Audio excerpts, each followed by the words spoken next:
Clobberin' time!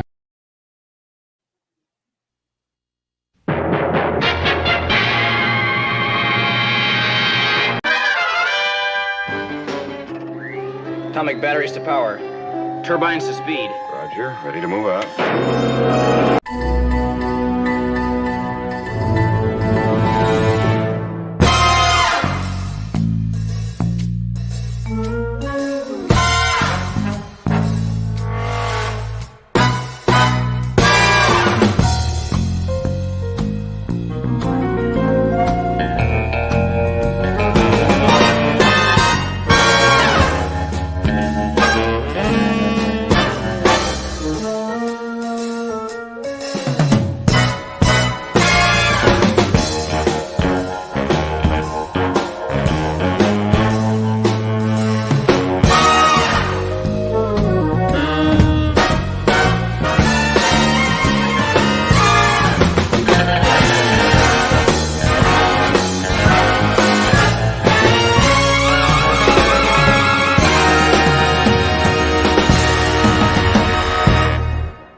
Clobberanimo!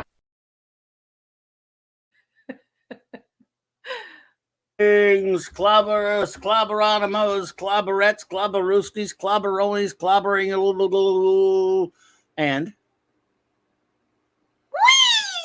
oh, it took a second. A delayed wee, but we'll take it. We'll take it.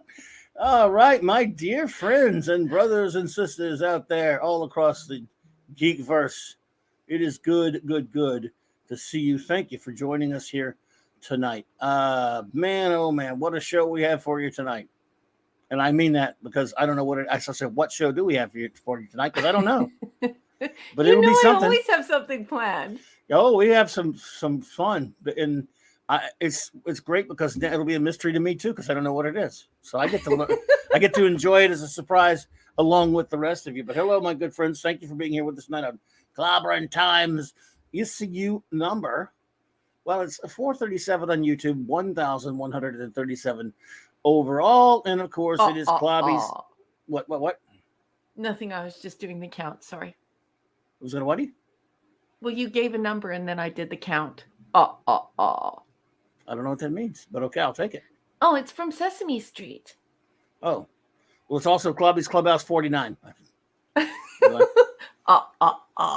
don't. I'm afraid I just don't understand. I didn't get it. I must admit. No, I'm a child of the 1970s. I grew up in the 1970s. The count was big on the Sesame Street in the 70s. Oh, okay. You got me. I must admit, the count.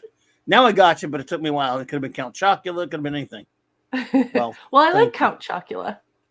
Me it's good too. Cereal. I love it. It's my one of my favorites. Well. Thank you for being here with us tonight. Everyone, I want you all, of course, please, a round of applause, of course, for the most wonderful first officer in the fleet, the beautiful, the magnificent Commander RM Briggs. Thank you so much for being here with me. Love you, and I'm so glad to hang out with you. I love you. I'm barely average, but I love you with all my heart, I'm so happy to be here.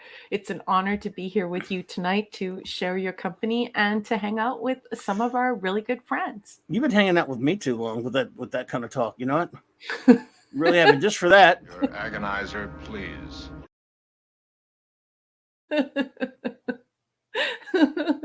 But thanks for being here with us. Now, everyone, we don't know if the great engineer Mark D with a C will be here or not. He's going to try. He's on an away mission. He's going to try to stop in. If he can, well, we'll be happy to see him. If not, that's okay. We'll just talk bad about him. So he can listen to it later on. He can listen to us talking bad about him on a rerun. Just kidding. We love him. We love him, and we hope he can make it. But if you can't, dude, if you're out there hearing this, hope you're having a great away mission. And I hope everything's good. Let's see here.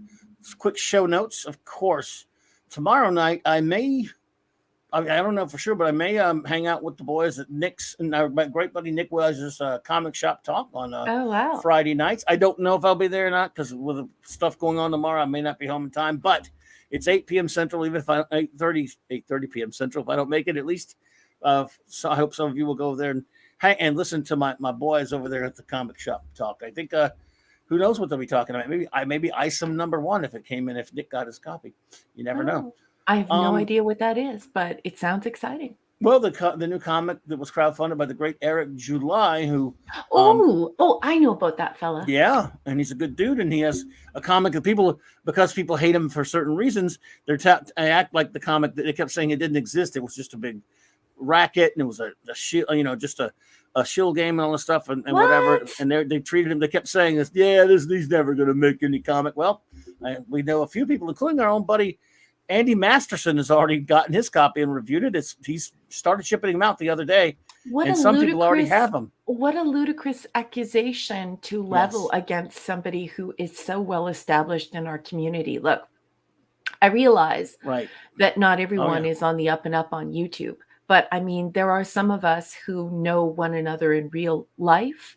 And, and we have a community behind the scenes where we talk pre-show and post-show and stuff like that. And, there are real people, and Eric July is definitely one of those real people. I don't know him personally, but pretty much all my friends hang out with him and know him quite well. So my YouTube friends. So that sounds a little preposterous, but I feel bad for him that he has to endure that. Oh, he can take it. He loves every bit of their idiotic scorn, and he wears it like a badge of honor. And he paid for this. Sounds like jealousy. He didn't do it. This was not crowdfunded. He paid for this out of his own pocket, and he did let people. It was crowdfunded in the sense he let people back it and order it, but it wasn't crowdfunded. He didn't ask for a dime. He paid for it on, and he wrote it. He had a art dude. He's creating his own comic book universe. He put this together. It's a business venture he started on his own, and the people who show for the big comic companies, the Marvels, the DCs, and all that stuff, don't like it. So anyway, but show notes. Nick, maybe if Nick gets his copy, Eric looks like Eric ordered it. A couple other friends here in the chat said they've ordered it, and they're waiting on theirs. But some people got theirs already. Andy Masterson got his yesterday. Did a little review on it, spoiler-free review. Oh, nice. So it was cool. You mean the maker? The maker man himself, great Andy Masterson. But anyway, so there's that, of course, and everyone. There will be Saturday Night Star Trek as always. Dun, dun, dun, dun. Same Trek time, same Clubby channel, with 4 more episodes of the Marquee Part Poo. Marquee Part Poo, The Wire, Crap Over, the coagulator. Sorry, coagulator. We'll have some fun. And then, of course, Sunday night, I guess the great Mark D with the C, will have his Sunday night geekery. 10 p.m. Eastern time. And then Monday, I've got 2 shows, of course. Wow. I will have a special 6 p.m. or 7 p.m. Central, of course, CLOBBERIN Classic Comics Review. The great J-Man will be joining me. Oh, yeah, that's right. I'm pretty excited about this. J-Man's so much fun. He is. I love hanging out with my buddy J-Man, and I really love reviewing these old comics. I'm reading a bunch of old comics now, of course. I'm having a lot of fun doing that. But ever since I started doing this year, I started back doing it this year after taking a whole year of not doing it. It is just so much fun. And I got many last night, everyone, with a poll I ran on what you wanted the next one to be. That'll be in November. We'll do the Kree Scroll Award, the one that won the poll last night. Not October, because October I'm saving it for superhero, like Halloween related comics that I'll be reviewing. Mm-hmm. But this one, DC Comics Presents number 29. Since it'll perfect for Halloween because it's got the Spectre in it. Nice. Written by the late great Lynn Wein, and of course Jim Starlin and Romeo Tangala on the art. Beautiful art. This comic is freaked me out when I first read it. It's a crazy one. I love it. And I've not read it in a long time. And J-Man has just gone back and read it. We're just kind of pulled it out at random, but it actually fits perfectly for Halloween because we're going to do this. Yay! I'm going to review sort of Halloween related comics, but with superheroes, if you see what I'm saying. So, well, that's going to be amazing. That's amazing, guy. Especially for Irish people, because for Irish people, Halloween is not a single day. It's a season, and everyone is starting to gear up. Everybody's waiting for that October 1st to put up all the crazy ornaments and all the crazy decorations and start celebrating. It is such a fun holiday, and I'm really looking forward to it, and I'm really looking forward to all of the content that complements it, Clubby. It's going to be a lot of fun. Going to be lots of fun. And, of course, a regular Monday Night Mark C Comic Talk. Not sure exactly what I'll do on that one. But there are your show notes. Let's say some hellos to our wonderful friends out who have joined us. Of course, with us tonight is the great Chris Persia, the master of the Wrench Canadian. Mwah, mwah, mwah. Thanks so Millions much for all of you do. kisses for your face. And I'll shake hands. But I'm sure he doesn't mind. Chris, I don't think he minds that we're sending him a different greeting. Yes, thank you, Chris. Appreciate you, buddy, for all beautiful artwork tonight for the ads that you put up on the socials. Just absolutely gorgeous. I just love it. Thank you for all the thought and the talent that you put into helping us do this show. Taking care of the community chat and the whole crew, everyone talking, keeping everyone safe, and then being out there on the socials promoting us. I love you, Chris Persia. You're so smart and funny and cool and wonderful to be around. And just the fact that you promote us, that puts you just over the edge of awesome as far as I'm concerned. Love you, love you. Mwah. Chris Persia is the man. The man. Of course, we also got with us the Bronze Surfer, the great Eric K. Yay! What's up, bro? I think Always that he has great some to see paperwork that he's trying to finish up from work today, but he'll be That's with okay. us. After that, I'm sure he'll grab a snack and he'll be with us. I am just glad he's here. Good to see you, buddy. Mhm. J-Man, of course, the aforementioned great J-Man is here, my friend. Always great to see you, buddy. Again, looking forward to hanging out with you, man. And Guagnar's please support here. J-Man, his YouTube channel, and his real name is Jason. If you go and find him on Amazon, he's a talented author, and he could sure use your support. And I'll tell you something, he writes horror, like some really cool horror stories. So please go to Amazon and support his work. He sells his stories individually, so you can have a little taste test and see if you like it, and then dive right in. J-Man is the man. Good to see you, buddy. Guagnar's here. Guagnar! Brian Hepburn, my friend. Good to see you. Thank you for being here, Brian. Kal-El, buddy. All right. Good to see you, man. The Real Soup, Stephen M. The Real Soups. Good to see you there, brother. Pleasant Valley Picker. Hello there, CA. Good evening, BC. Or BC. One of those. Says CA there. Well, you worked all day. You're exhausted, so don't worry about it. I'm trying to pretend not to be exhausted, but I am hungry for Folks to Adore Unearthly Stranger 1963. Wow. These titles, man. But he is, of course, the great official artist of not only CLOBBERIN Times, but the wonderful works of our extraordinary first officer, R.M. Briggs. Hungry boy, buddy. Hey, baby. Good to see you there. I hope you're feeling well, buddy. Oh, man. Matt G. Hey there. Good to see you, Matt G. Hello, Matt G. Thank you for being here, sir. Apollome's Minion. And the pepperoni.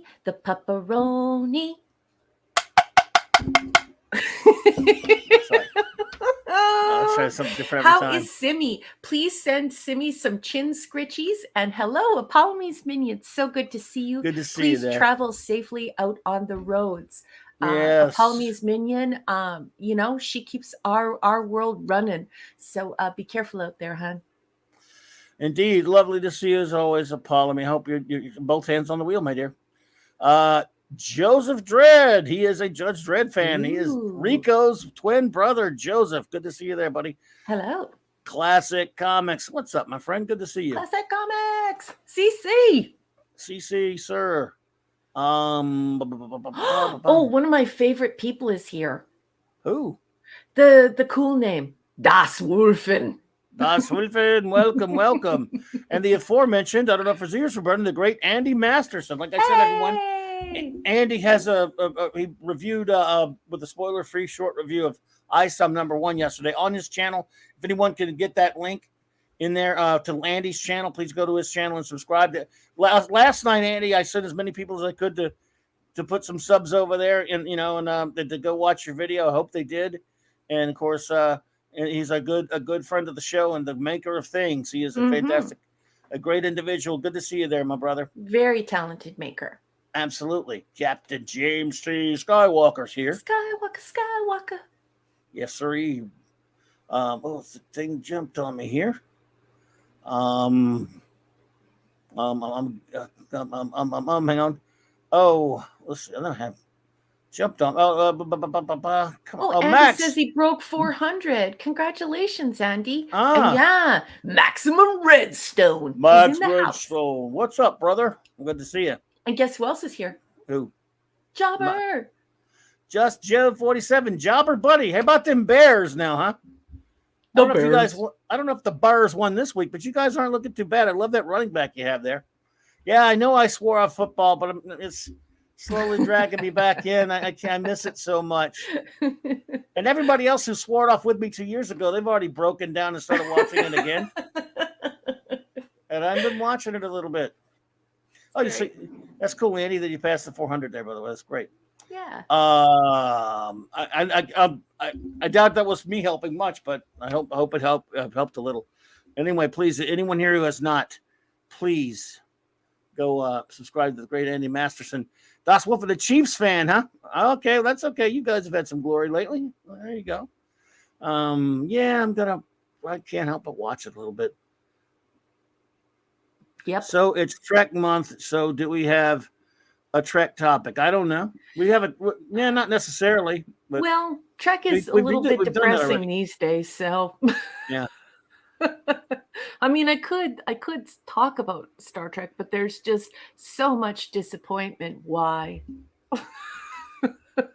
Yeah. I do have some other stuff though that will be fun. Yeah. No, I mean we'll get some Trek in there at some point. I mean, no, we didn't really plan any. Of course, I've been gone, so I barely got home in time to do this. So yes, you worked all day, hard labor all day. My parents are moving about 30 some odd minutes away from where I am, and they only have, pretty much myself and my son to help them. And it's been a tough month helping them do that. But I get home when I can. I don't have a lot of time to do much, I'm afraid, as far as preparing topics lately, and I apologize. But I'm glad we will have a member stream soon.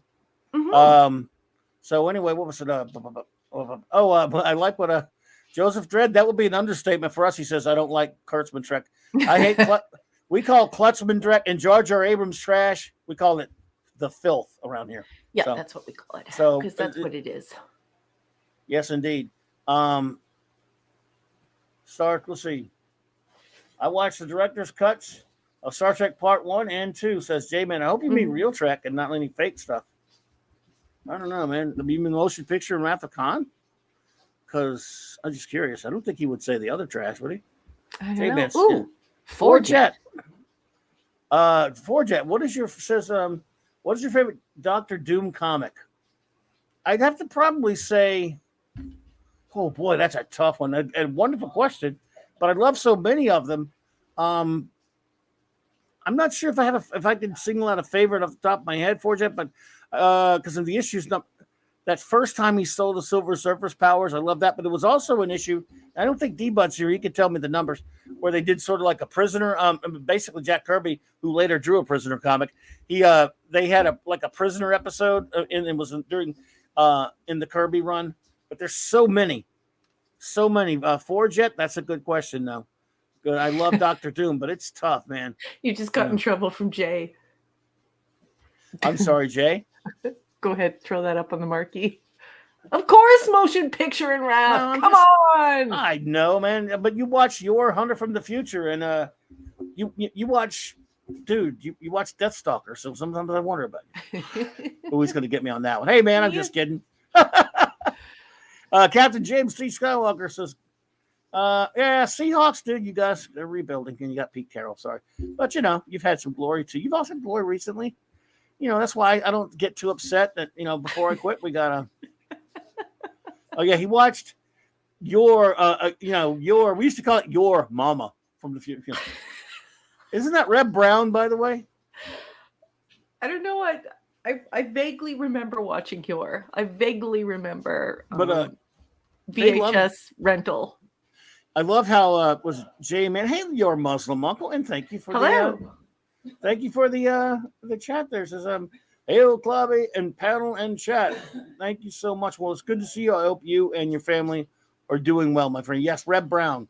Reb Brown, of course, played not only the great David Ryder, but he played Captain America in 2 TV movies in the 70s. And so, there's that. Good old Reb Brown. And I saw him at Pensacon one year, and I wanted to walk up to him and talk to him, but I was like, I don't know, man. I couldn't stop. I wouldn't be able to stop laughing because of his role as the many names of David Ryder, which one day I'll show Raquel the clip from that, and she will laugh till it hurts. He was in a movie, Raquel, Reb Brown, he was in this cheesy, like, Italian space film called, what was the name of that space? I don't know. I'm already intrigued. Something. But it was an attempt. What was that name? Forget. If you give me time, I'll name you some great. I'll be glad to come up with some great Doctor Doom comics for you. My wonderful friend Purple Valkyrie, she's also a huge Doctor Doom fan and Doctor Who. But so it was space. What was the name? Space Mutiny. Thank you. MST3K did it, so we never heard of it until that. It was an Italian film, and they used. I kid you not. Now this was from the early '80s, right? They for all their space shots, they used Battlestar Galactica, the original Battlestar Galactica footage, and their interior is not. Yes. And he plays this big musclehead hero named David Ryder. Yeah. And the MST3K guys got it up in their ass to make fun of because he's like this big, musclehead, right? So they kept, every time he was running around doing action stuff, they go, thrust, bulkhead, big, McLarge, huge. Every time they made up like 40 different names, crazy names like squat, was like what was the big, McLarge, huge, Gristle, McThornbody. This is shirt. Someone actually made a shirt with all the names on it, and I want to get it. But Sounds you got it. Absurd. It's so funny. It was Bob Johnson. Oh wait, Space Mutiny stole Cylon ships. It's true. Unreal. And a Pleasant Valley Picker says Reb Brown, as a Canadian, I guess he's different than the guy we know, Red Green. He says, if you get that joke, you have my total respect. I think all the Canadians get that joke. I will see your Red Green and raise you a duct tape. Nice. The many names of Dave Ryder. Now you've got to know the name. Here we go. I can't show the video, obviously. Someone compiled from the MST3K video.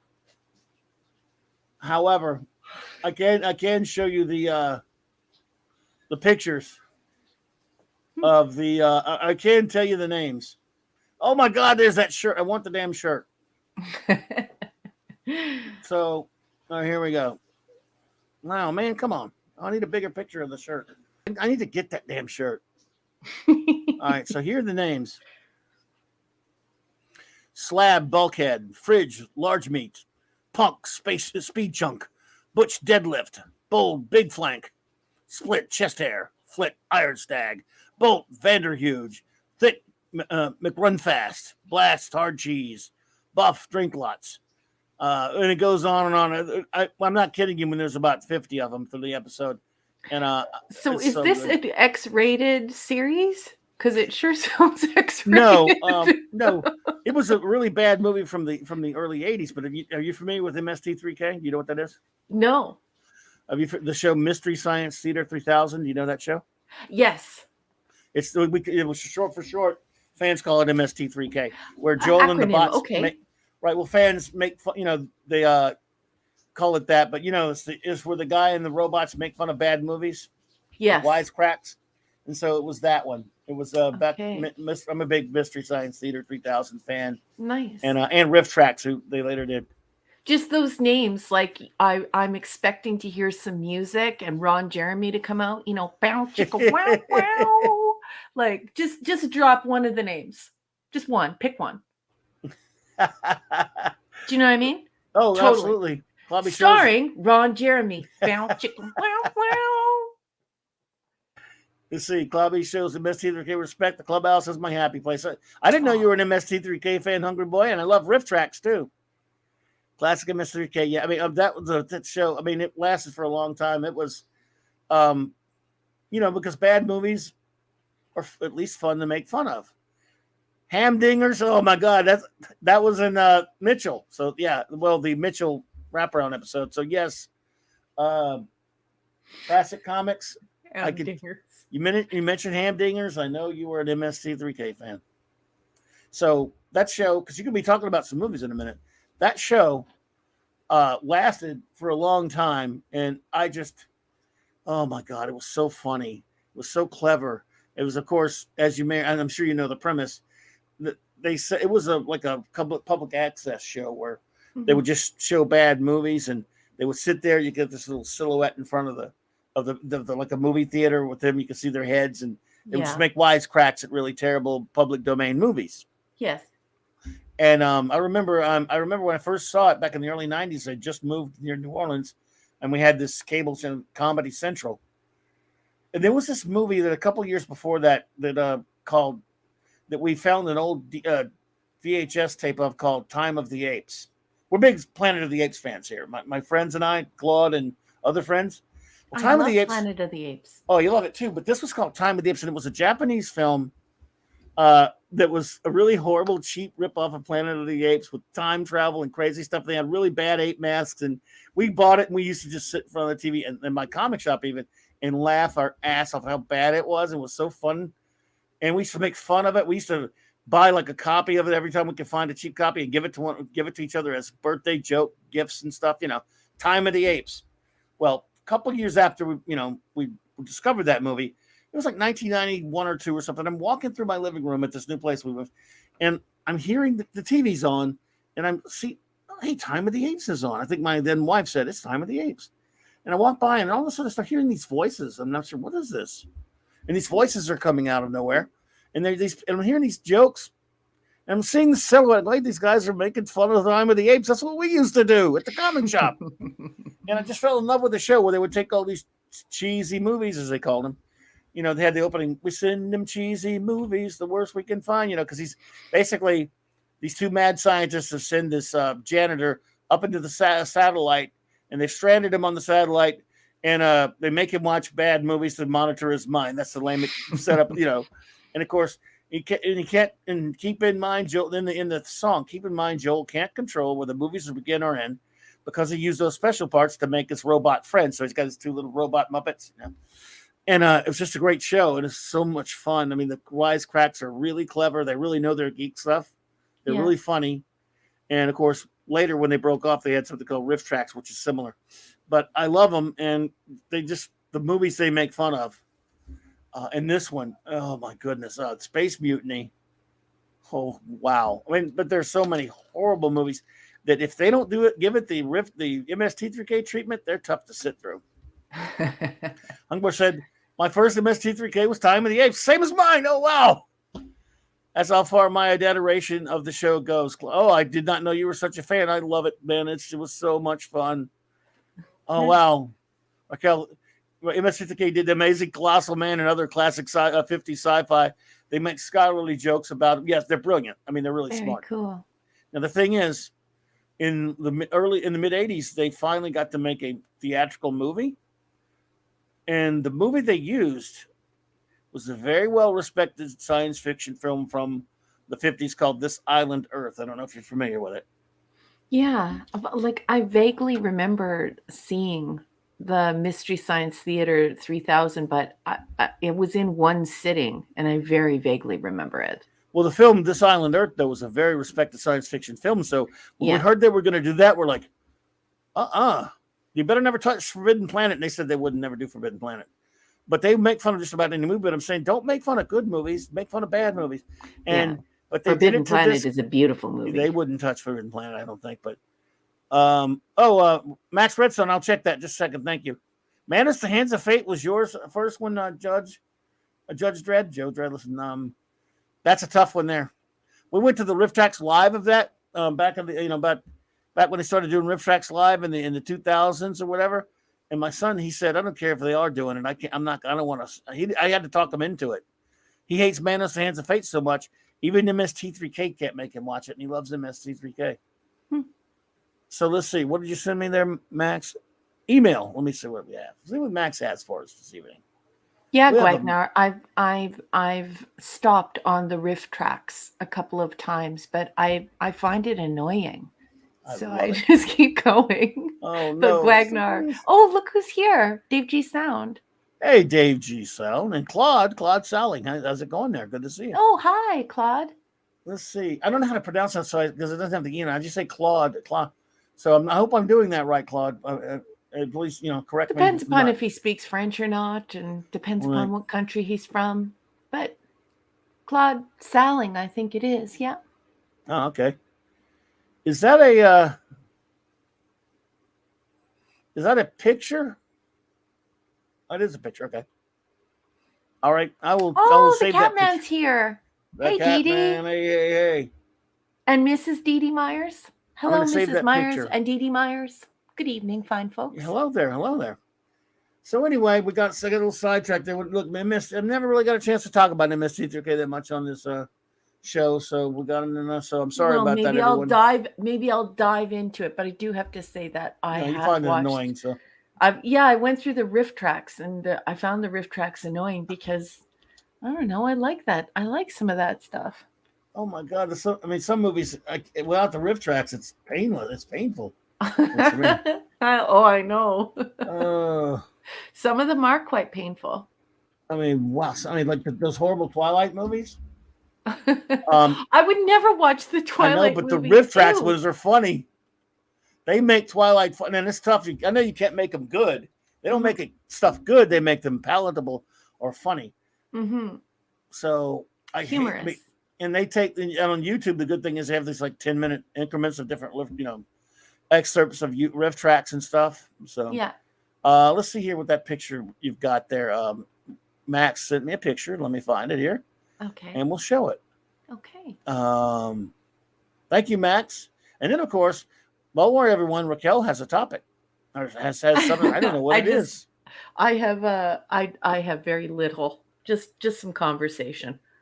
Oh, we were looking forward to that until we get this thing that Max sent us. Hang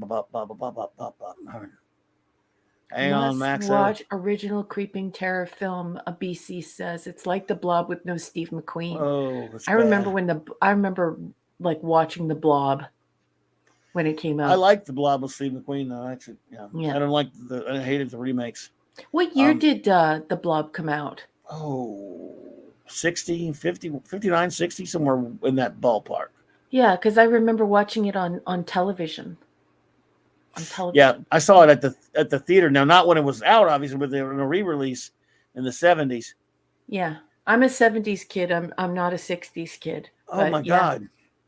Max says I paid the team 4 times to display this. Are you kidding? Look what he put. Here we go. Alan Moraine, count to 4. Max Redstone's CLOBBERIN Club. I know he's kidding, but Petco Park. I know he's kidding, but still, it's pretty funny. Head desk. So is he trying? Do you think he's trying to get me to play Alan Moraine? No. No. You sure you're not? No. So that's not what's going on here. Max. Look at that, folks. Blob was released 1958. So there you go. Wasn't too far off. Yeah, I remember like a spate of that style of movie in that 1970s window and early 80s window. Like, do you all remember it's back when there used to be a television station called ABC here in Canada, and I believe it was ABC Saturday Night Movie. And there was a movie where there were tarantulas that overtook a town. There was like the 40-foot woman.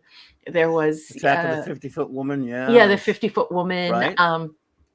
Yeah, I know you're kidding, Max. I was messing with it. Had all that stuff in it, and of course the Blob, and there were a lot of those movies being played at that time. Oh yeah, Max, I believed you for a minute. I was like, wow, he really did that. That's pretty cool. No, I'm just kidding. I'm also kidding, Max. I didn't think you did that, but you know what though? I wouldn't put it past you to try. It almost makes me want to play a certain clip. Oh boy. I'm not gonna do it. I'll tell you what. Don't worry, everybody. Max, tried to bait me into doing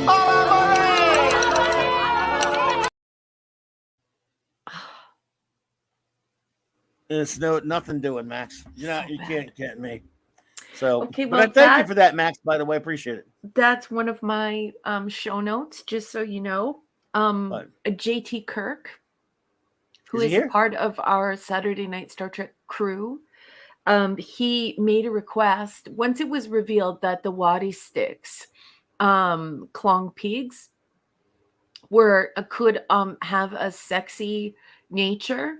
It sort of turned into a big joke on Saturday Night Star Trek, like what are the Wadi sticks for exactly?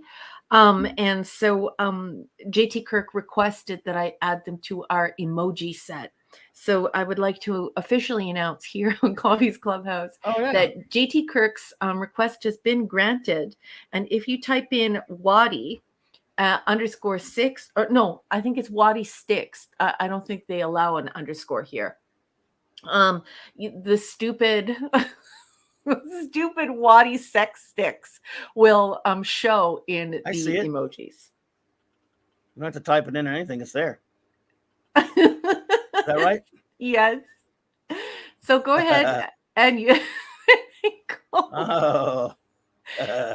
So yeah, there you go. Thank you. So, request granted to JT Kirk, who has been a huge supporter of this channel, always super chatting us, always buying memberships for others, just always being present, creating great conversations. So request granted, JT Kirk, wherever you are out there.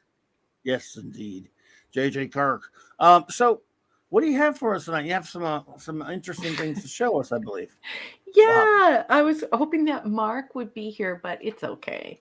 He might try to make it later, he said. So we'll see. We'll pop in if he can. Okay, well, first let's get some laughs started. To wait for him, we could, but because I could use some laughs. Okay. I was out shopping, and of course, Halloween is the biggest time of year for me. It's even bigger than Christmas. And so I was out shopping and out and about, and I spent 2 or 3 hours in these stores.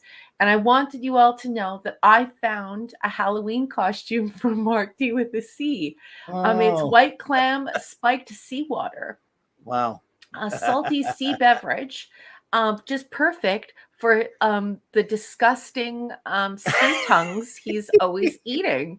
So Spirit Halloween has this costume. They have this costume in Mark's size. And so I am making an official request to ask Mark to put his sea tongue madness to work by making himself white clam spiked seawater for Halloween. Wow. I'm sure he will wear that with pride. I highly doubt it, but I do think it's funny. You could try. Yeah, a Pleasant Valley picker with natural slime. Yeah, it's just absolutely disgusting. And if you're not in on the joke and you're new around here, Mark D with the C is somebody who lives by the water in the northeast section of the United States, and he's forever eating sea tongues and sea bugs, like anything disgusting that you could eat. He'll eat it, and apparently he eats a white clam pizza. And so this is my harassment of my friend. As much as I love him, this is his new Halloween costume. Yes, we talk about food here sometimes. There's Claude Parish. Oh, Minimus. Yes. Nice to see you, Minimus. And so, yeah, and then I just, I'm continuing with the theme. Oh, here we go. Minimus says, at a Dragon Con, a father stood in line to question the MST3K cast. When it was his turn, he let Trace Beaulieu know that his 11-year-old son was upset at the humor in the commentary of the films. Yeah, there are people that I've heard that before. People, when it comes in, they're offended that these guys are making these jokes about the movies because they like them and they feel like they're being attacked. And I was like, wow, really? Oh, wow. People take things way too personally. Well, he's 11 years old, but I've heard like old ladies and old women. A buddy of mine was at a shop, at the comic shop back in the 90s that I got him a job at. We were hanging out and it happened to be on the MSD. We were laughing at all these jokes. She goes, I don't like that. I hate that. Why? I saw that movie when it came out. And she took it personally because they were making fun of the movie. I don't understand why people take it personally. It doesn't make any sense to me at all. And Classic Comics says clam pizza. Yeah, Classic Comics, yes. On other channels, people are arguing the conventional, to pineapple or not to pineapple on pizza.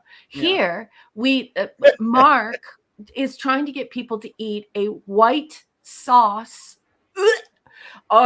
with sea tongues on pizza. Heebie-jeebies. Wow.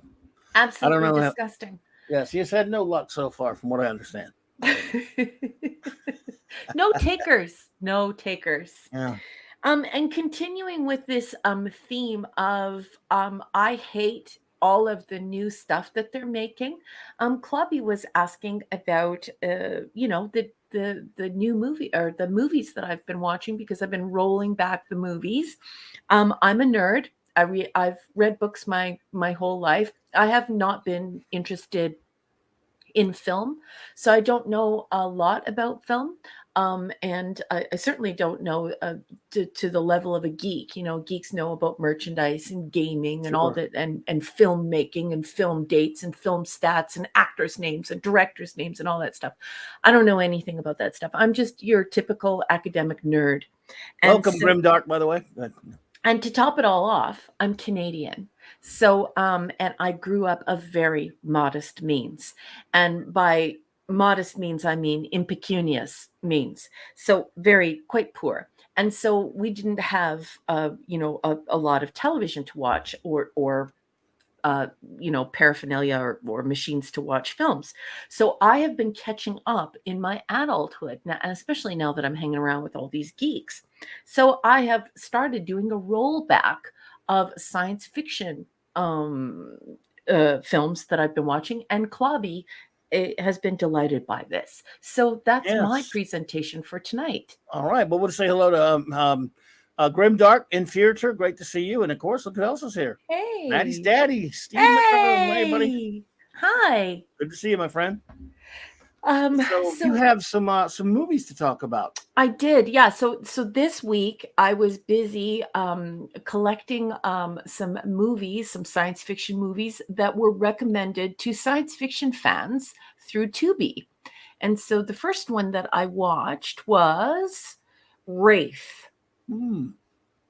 This is and I have a little blurb on it here that I can read from. Just wait 1 second. Sorry, everyone. So the Wraith is a 1986 independently made American action fantasy film produced by Jason Kemney, written and directed by Mark Marvin, and starring Charlie Sheen, Sherilyn Fenn, and Randy Quaid. And it's basically this movie about an alien. A guy is murdered and he comes back as an alien, and he's like the alien equalizer. It was something. It was absolutely terrible. So Tubi recommends this as a science fiction film, and so I was like, The Wraith. And then of course he's not from around here. And so I read the little blurb on the Tubi, and I was like, okay, we'll give it a chance, especially because it's an indie film. Absolutely terrible. But it starts off with some really super cheesy 80s songs, and then it breaks into some Aussie. But it's not science fiction film. It's a discombobulated mess. Basically, Charlie Sheen is an alien equalizer killing a gang of terrible people who steal cars from others. Yes, folks, they race for pink slips. And so very weird, absolutely terrible, and I didn't enjoy it. Look who's here. Gary Ambrosia with a $5. Hey! Gary, Hi, thank sweetheart. you so much. Thank you for that. Good to see you, Gary. Indeed. Says, hail Clobberin Times, Mark D and the lovely Raquel. Thank you with your help with the project the other day, Clobberin. Well, I'm proud to have been consulted on that, my friend, and I'm great. Best of luck with that, sir. You are rock, and I'm just always honored to have you here, Mr. Gary Ambrosia. It is an honor, sir. Yeah. And I hope you and I wish you and your wonderful wife well. I hope you're having a great night and we'll have a great weekend, sir. Thank you. Agreed. I love the Ambrosias. Please support Gary. Gary's on YouTube. He is doing a wonderful Sunday show with Doomcock. Yes. He's also on Twitter. And his beautiful wife does a charity work with animals. And they're just a lovely, sweet, and amazing couple. They're just very kind, wonderful people to be around. So, I love the Ambrosias. It's so great to have you here. Thank you again. So great to see you there, Gary. I hope you all doing great there. Look what I tell you, J-Man. I knew he would have something to say about the Wraith. J-Man, you may want to. She's got some other ones. I'd love to hear you comment on them. J-Man likes the Wraith. Yeah, so it was definitely weird. Joseph Dredd, of course, I've seen Buckaroo Banzai Across the Eighth Dimension. Movie. Absolutely marvelous movie. Love me some Buckaroo Banzai. So I knew J-Man would like this. It's not good. I recommend continuing to watch old movies because the new movies suck. They're, hyper didactic, hegemonic pieces of crap. VHS. Of course, he had it on VHS. Thank you, by the way, Max Redstone, for the $2 super chat. Appreciate you, buddy. Have 2 singles for the Slobberin Times G-string. Thank you, sir. Now I'm mortified, but I appreciate it. Thank you, buddy. I appreciate you, Max. You. Yeah, so this is crap, but I recommend watching it because it a shot, though. So funny, just funny. It's like the Equalizer show, only starring Charlie Sheen. Only he's an alien, and he's after a gang of guys who run people off the road to take their pink slips. If you make yourself a big bowl of popcorn and get yourself some M&Ms. And drop those M&Ms in the popcorn like little rabbit poops. Get yourself a tall drink and watch this. You will laugh and laugh and laugh. But is it good? No. Charlie Sheen is no laughing matter. I love Sherilyn Fenn, though. Ooh, she was a hottie.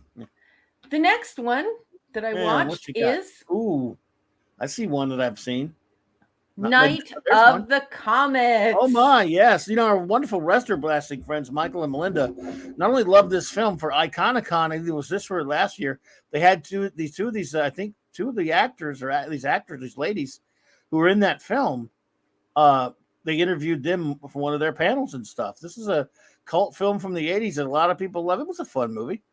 Mm-hmm. It was weird, once again, Tubi says that this is science fiction, and of course, Night of the Comet. You're thinking to yourself, wow, it must be about a comet. And it's not.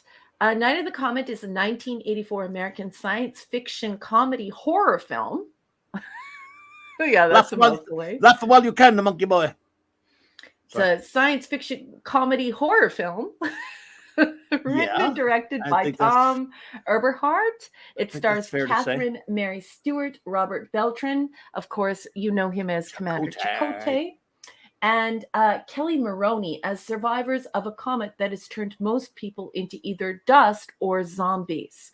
Night of the Comet grossed $14.7 million in the US on a $700,000 budget. It has a Rotten Tomatoes approval rating of 79% and has since become a cult film, influencing the creation of Buffy Summers from Buffy the Vampire Slayer. Mm-hmm. Well, there you go. So this is not science fiction. There's nothing science fiction about this movie. I almost shut it off because I just couldn't. Like, it's not good. It's just not enjoyable. I don't know how it became a cult classic, other than the fact that the two women in the movie are ridiculously cute and adorable. Catherine Mary Stewart. I'm with you. Classic comics. She was wonderful. Yeah, she was in Last Starfighter, wasn't she? So, yeah. Yes, she's in The Last Starfighter. She has great hair for the time, and just as they're both just very sweet, two adorable girls. But Night of the Comet is not science fiction. It is a comedy and it is a horror film. And if you like zombies, Night of the Comet. So, do you see the trend here, folks? When Tubi says it's science fiction, it's not. Loosely, I mean, I guess the concept, maybe, but I haven't seen this since the 80s. It used to run on cable, like over and over and all the time, and it's been a while since I've watched it. But yes, like Joe, that's right. As I mentioned, retro wrestling did a stream with the Comet cast. Yeah, about a year. With the Iconicon. Yes, indeed, they love it, and it is a very well loved. I know you might not have liked it much, but it is a very popular film.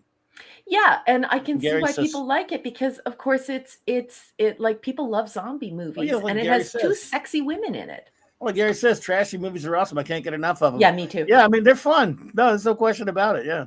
Yeah, me too. Like, Gary, I want to go to a triple feature and at the drive-in and just eat hot dogs and popcorn and chocolate and drink pop and just watch this stuff. I mean, it's great. And I absolutely love it. But yes, once again, I have to say, let's be honest, folks, this is not a science fiction movie. I don't understand. Tubi doesn't understand.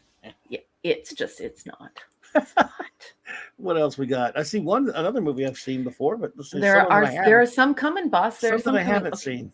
Okay, just let me get organized here. Ezra Goldstein, welcome. Good to see you, my friend. Welcome here. Okay, now the next one is Creature. Creature is also known as the Titan Find or Titan Find. What in the hell? Is a 1985 American science fiction horror film created by William Malone, starring Stan Ivar, Wendy Schaal, Lyman Ward, Annette McCarthy, Robert Joff, Diane. I'm sorry. I knew J-Man would know it. Yeah, of course. Right? Anyways, it features early special effects work by Robert and Dennis Skotak, the people who went on to do the special effects for the Aliens movie, right? So not the original, but the second one, I guess. Okay. This one is so ridiculously violent that I had to look down at my phone for most of the movie. This is one, like, everyone, when we talk about Raquel hiding underneath the blanket or watching through fingers, I was hiding under the blanket with two chihuahuas. I was so excited. I had a beer, I had chips, I had dip, I had my chibbies and dibbies. I was ready to have a great time, and just, oh my Lord, gratuitous violence. And when I say gore, I mean, I was shocked at one point when there was a scanners scene. So just for absolutely no reason, this guy gets shot in the chest and his head explodes. And I just winced and turned my head away as quickly as possible. Holy Moses, this is a violent, violent movie. I can't believe you watched this. I didn't watch it. I spent okay. most of the time underneath the blanket. The minute that there was that like scanner scene, I was like, whoop, nope. The minute I hear squishies, I'm not watching this. Zathras, hey, crap. I knew J-Man would let us down. No, don't tell her to watch Humanoids from the Deep. Don't listen to him. No, it's just wait, right? Ezra Goldstein is here. Hi, Ezra. Hey, Ezra. I said it. Not for Raquel. Yeah, because it wasn't. Hungry Boy was saying J-Man warned her off Humanoids from the Deep. Yes, don't. Yeah. And the thing is about Creature 2 is that it's a total an absolute ripoff of Alien. Like it truly is. Is this a Roger Corman quickie or no? Maybe not. It looks like it has the smell of a Roger Corman quickie, but maybe not. I don't see that. J-Man will know. He'll tell us. Anyway, so yeah, it's just absolutely ridiculous. It's very dark. It's very much like Alien. And yeah, it's just it is so violent. I cannot believe how violent it is. It's so gory. The Italian Jaws ripoffs. Wasn't there wasn't that Gary? Wasn't one of those called Tentacles? The Italian Jaws ripoffs. What? That sounds so good. I think it was called that. I'm not mistaken. Yes, there was there was of course Piranha and Piranha 2 Electric Boogaloo and other Jaws ripoffs. It's probably not Corman, J-Man, because it would say it on there. Don't knock Corman. Hey, man, look, Corman. You can say I don't knock Corman. I love Battle Beyond the Stars, but he made some quickies. Let's just be honest. Ooh, I like Battle Beyond the Stars. Oh, That's a good movie. I love that movie. But Corman made some $20 movies. Let's just be honest. So anyway, so Creature. What else you got? Okay, so Creature, if you watch it, it has exploding heads and various squishy sounds after that I wasn't willing to do anything about. So lots of squishy sounds, me hiding underneath the blanket. I would actually say this is a horror film that uses science fiction as a trapping. I would not say it's a science fiction film. I would say it's chiefly a horror film. Well, in the 80s, most of them were. Yeah, so really, really bad. Next is Escape from the Bronx. I haven't seen Escape from the Bronx, but I've heard of it. Next is okay. Rollerball! So this movie is absolutely beyond outstanding. This movie is so James wonderful. It should be used in like every social sciences class. Like if you're teaching comm theory and you want to show people how to apply comm theory, you could definitely use Rollerball, because Rollerball is social media. More specifically, it is Twitter. And just the way that it takes the Theodore Adorno's position on the corporation and then shows how it's applied. It's just absolutely magnificent. This is a cerebral movie. This is a great movie. It's very scary. I could definitely see this being an amazing cult classic, but this is for smart people who want to see something very cerebral that is quick and dirty and jarring. It's quick and dirty and jarring. That's how I want to express what this movie is about. And it's commentary on the corporation and on political economy and comm theory as far as, corporate power in society and corporate hegemony in society. This is definitely it. Is this on Tubi? This is on Tubi, I think. Good. I haven't seen this forever. I need to watch it. I actually want to buy this, and I could use this. Look at that! There's a 4K coming out of Rollerball. Wow. Yeah, I could use this as a teaching instrument for like my social sciences, my comm theory students, especially those who are learning about critical theory, and political economy theory, and just. It is so absolutely wonderful. I cannot say enough about it. I definitely, Dave G. Sound said 10 out of 10. This is a 10 out of 10 movie. And what's insane is even as a communications and technology scholar, I found myself ripping quotes out of this movie like I would a comm theory textbook or like I would one of my most cherished theorists. Like Theodore Adorno. And so it's chock full of incredible quotes.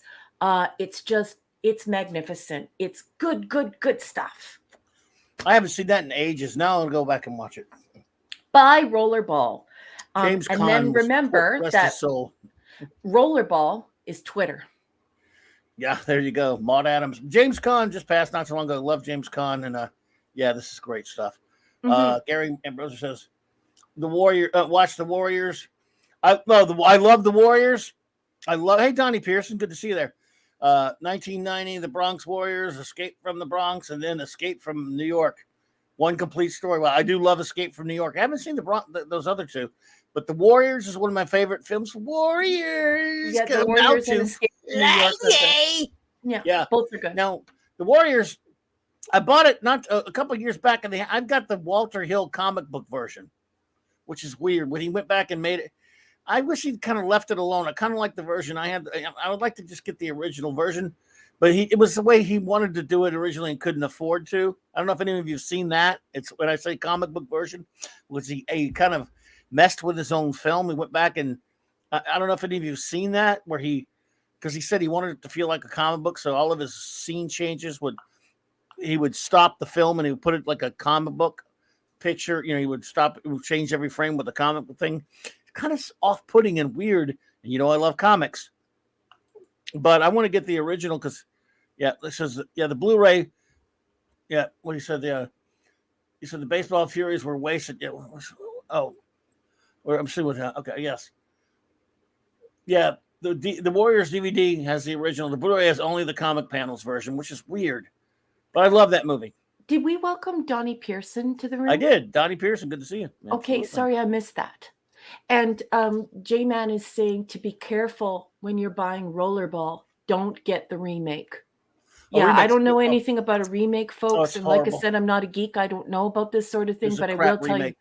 Yeah, Rollerball, you got to buy Rollerball and support it and just watch it. Yeah. And it's so good. This could have easily have been a wonderful science fiction novel, steeped in this idea of speculative fiction and folding in all of these ideas from academia. It's such a good. I can't remember if it was adapted from a book or not. I thought it was, but maybe not. Anyway, so yeah, I want to see that again. Hello, Alara Harrison. Alara Harrison, hello there. Yeah, I would never watch the filthy remake. Oliver Belamonte, good to see you. Yeah, so really good. What else you got? I was so glad you brought that up because I haven't seen that in forever. Okay, boss, just let me get organized here and start removing some of this stuff from the studio.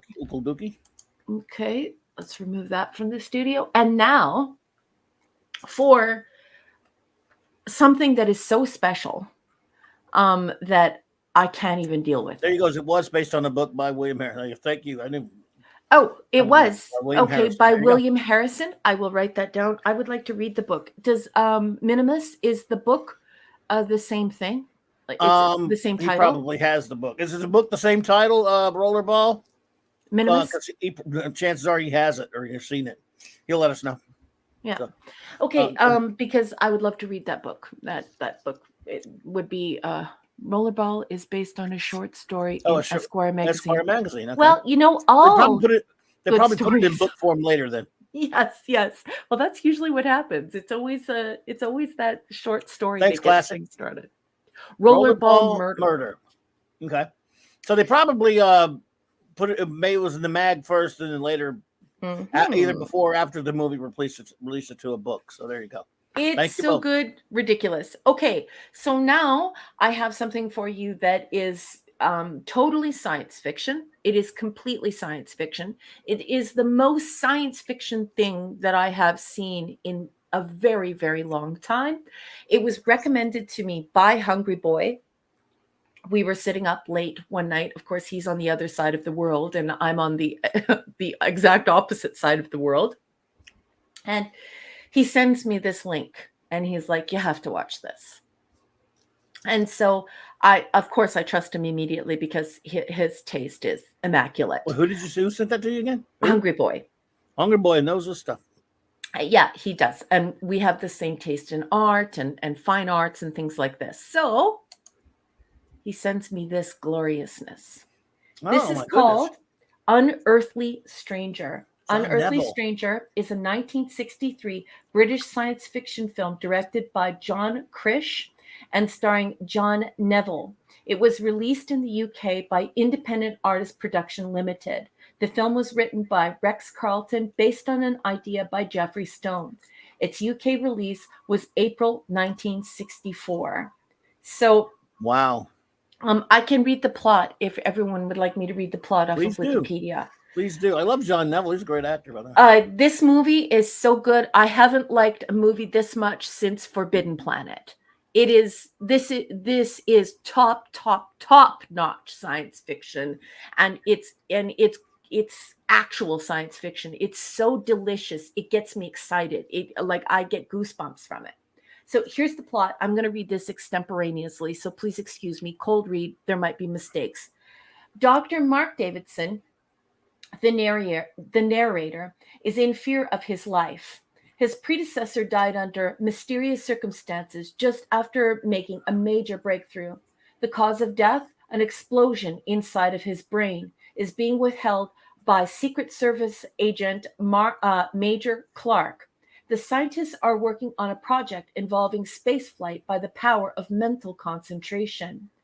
Dr. Mark Davidson has a new Swiss wife, Julie, in whom Major Clark takes an interest. Sorry, that was like M-A-J. Julie has a number of unusual characteristics, such as sleeping with her eyes open, never blinking, having no pulse, which makes her husband suspect she is an alien. Good night, J-Man, brother. Good night, J-Man. Appreciate you, brother. She also frightens children and can handle very hot objects with her bare hands. After frightening a whole schoolyard of children, though, it emerges she can cry, though the tears burn her cheeks. Major Clark does a background check and finds she never existed before her life with the doctor. As a precaution, Dr. Mark Davidson is relieved of his lab duties. With nothing else to do, he works on the problem his predecessor had to figure out. He is also, he is able to recover the lost formula. For security reasons, Major Clark confiscates the notes, but is struck dead in the same mysterious way. And I'm not going to finish reading the final paragraph of this plot because I don't want to wreck it for anyone. And I just shut down the window.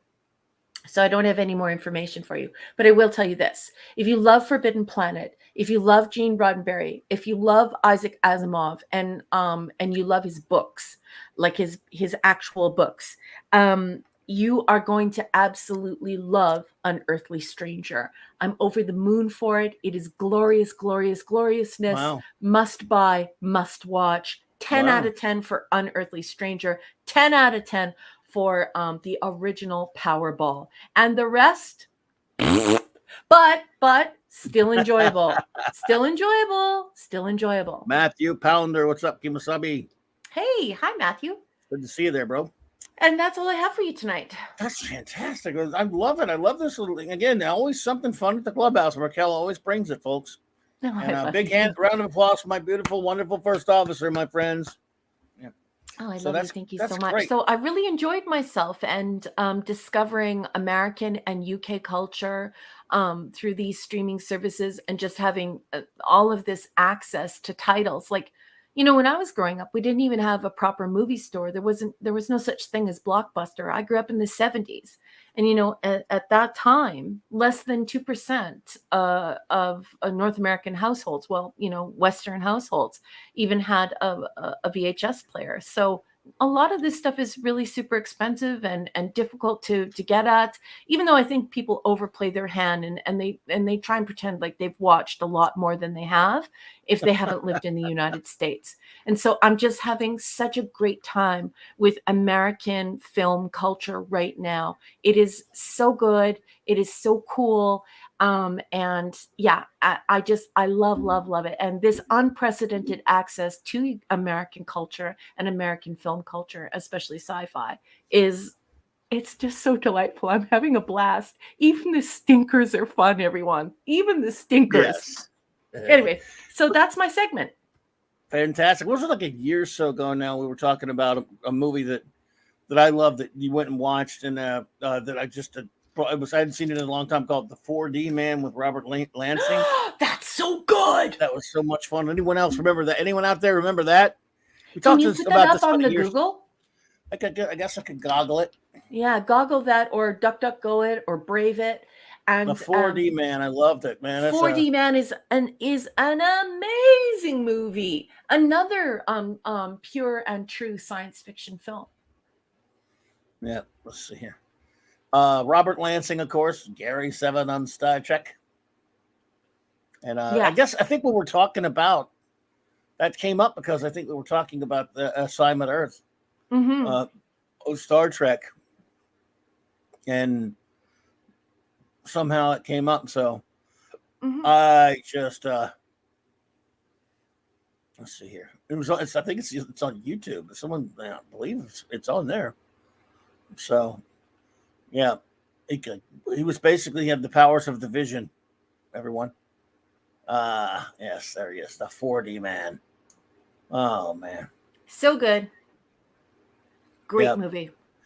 Crazy off the wall soundtrack.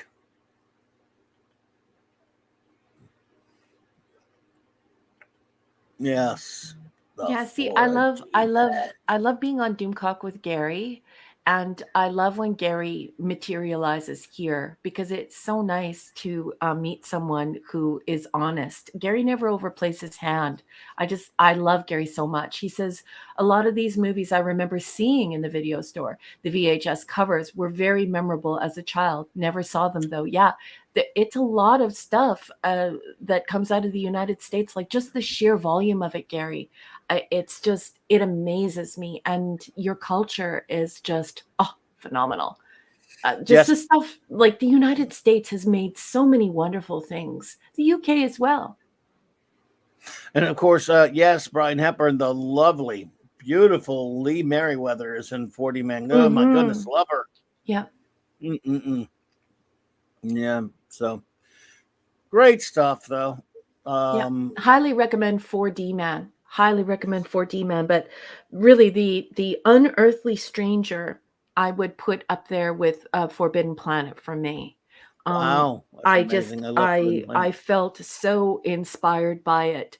I was captivated by it. I didn't look down at my phone once. I didn't look away from the screen. And when I got up to get a glass of water, I hit pause.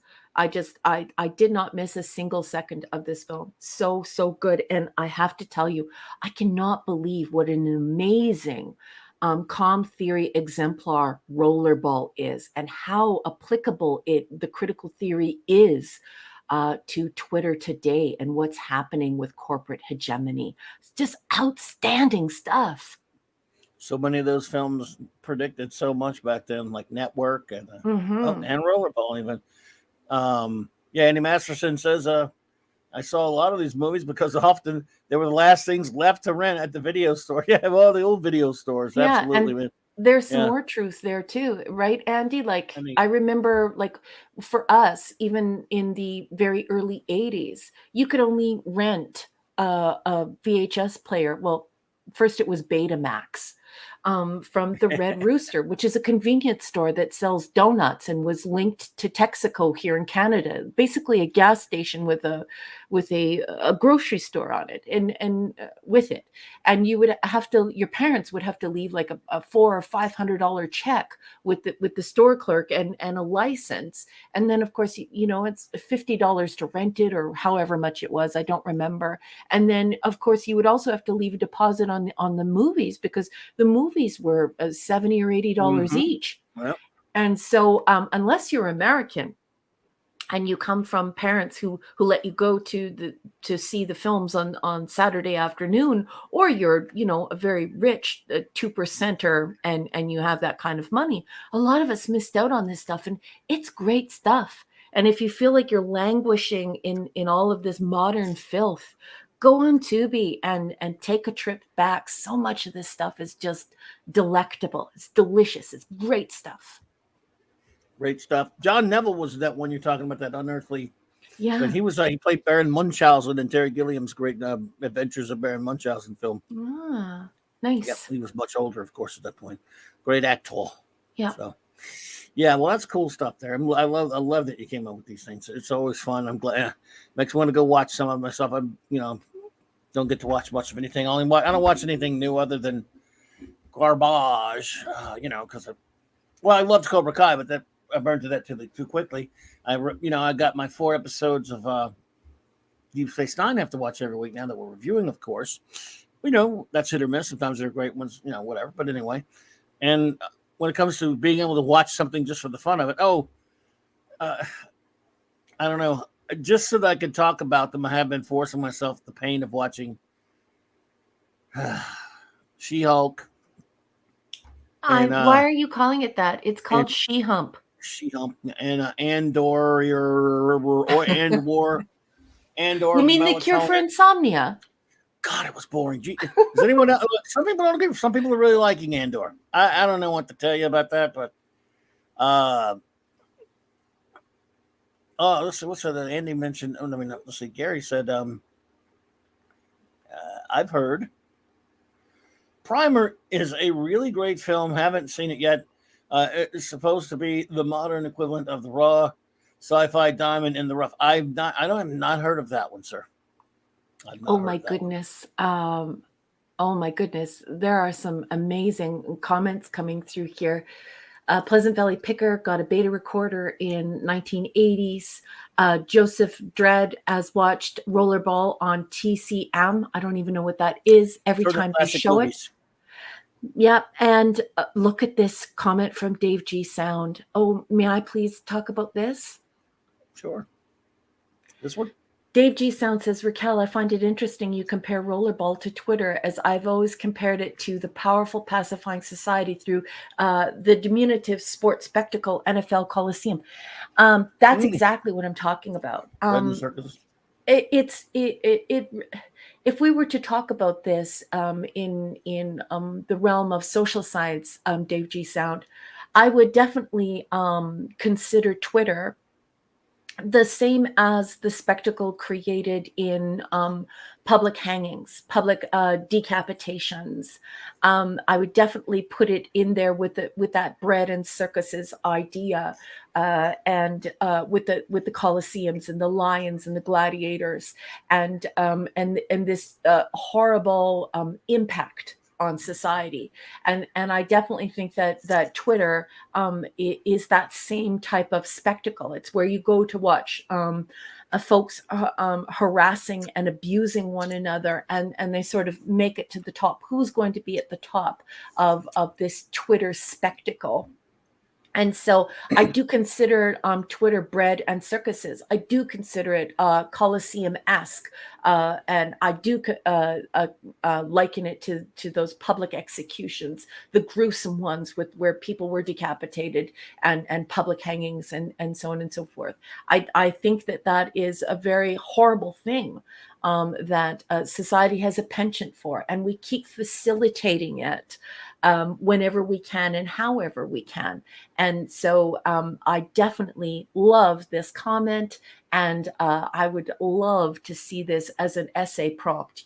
How is Rollerball like Twitter? How is it like bread and circuses? How is it like the Colosseum? How is it like these public executions where the public just goes in and there's no monitoring? And they just ravage. They just savage one another, and it's not to the public benefit. It's to the corporation's benefit. Sometimes on my Twitter, I get this feed that I don't ask for, and one of them was funny tweets. And the funny tweet was actually two, I would say, 14 or 15-year-old girls brutally assaulting one another, bashing one another's skulls in, to the point where both girls should have been hospitalized, wrapping their head off of concrete and kicking and beating one another. And these are minor children. And what I find terrifying is that a corporation is taking that content and using it to monetize huge companies like Apple, like Amazon, like YouTube, like name a huge corporation, Disney. They're all benefiting from this content, and somehow it's legal. So here we have these two 14, 15-year-old girls doing something highly illegal and harming one another in such a brutal fashion. And they're minor children. They're children. And here they are next to this 360-degree immersive attention economy metric where it's being leveraged against the ads that you're immersed in. And some people aren't even aware the ads are there. And so, yes, Rollerball is Twitter, and Twitter is the Colosseum, and the Colosseum is the bread and circus, and the bread and circus is the decapitations of our medieval times, and certainly the hangings that people enjoy. It's quite sick in the head. And Dave G. Sound, I am so grateful for your conversation and your comment. This was magnificent. I love you. Thank you. Indeed. Let's see. We have a few. Let's see here. Like Claude says, Twitter is the toilet wall of the internet. Yes, it is. John Neville. Yes, he played Sherlock Holmes in The Study in Terror. Okay, cool. Joseph Dredd has to go to bed. He says, thanks for the stream, Clubby and Raquel. Oh, okay. Good night, Joseph. I hope I'll see you again. I hope we'll see you again. Thank you. Yeah, thank you for joining us, and thank you for your wonderful comments. Great to see you, Joseph. Thank you for being here, sir. Appreciate you. Our buddy Oliver Belavante says, Raquel, have you seen 60s sci-fi films like Fantastic Voyage and The First Spaceship on Venus? I saw them on VHS way back in 1985. I love Fantastic Voyage. Have you seen that one? I think I have. What was that one about? Raquel again? Welch is in it. Also Donald Pleasance, Stephen Boyd. Yeah, I remember seeing that a long time ago. They shrink the little ship and they have to go inside the human body. Yes. I love that movie. I haven't seen that in a while. That's great. Yes, Hungry Boy says, Jean Marsh was in Unearthly Stranger. She was She was on Doctor Who and UFO. She was married to John Pertwee for a while, I believe, if I'm not mistaken. There, Hungry Boys as well. So I love UFO. UFO is just UFO so beautiful. It's just the most wonderful, wonderful thing to watch on TV. I love it so much. Love it indeed. Well, yes, Classic Comics. Says Fathom Events is showing The Mummy and Bride of Frankenstein on Saturday. Check. I wish I could go. I love The Mummy's all right. I'm a Karloff fan, but Bride of Frankenstein is one of my all-time favorite films.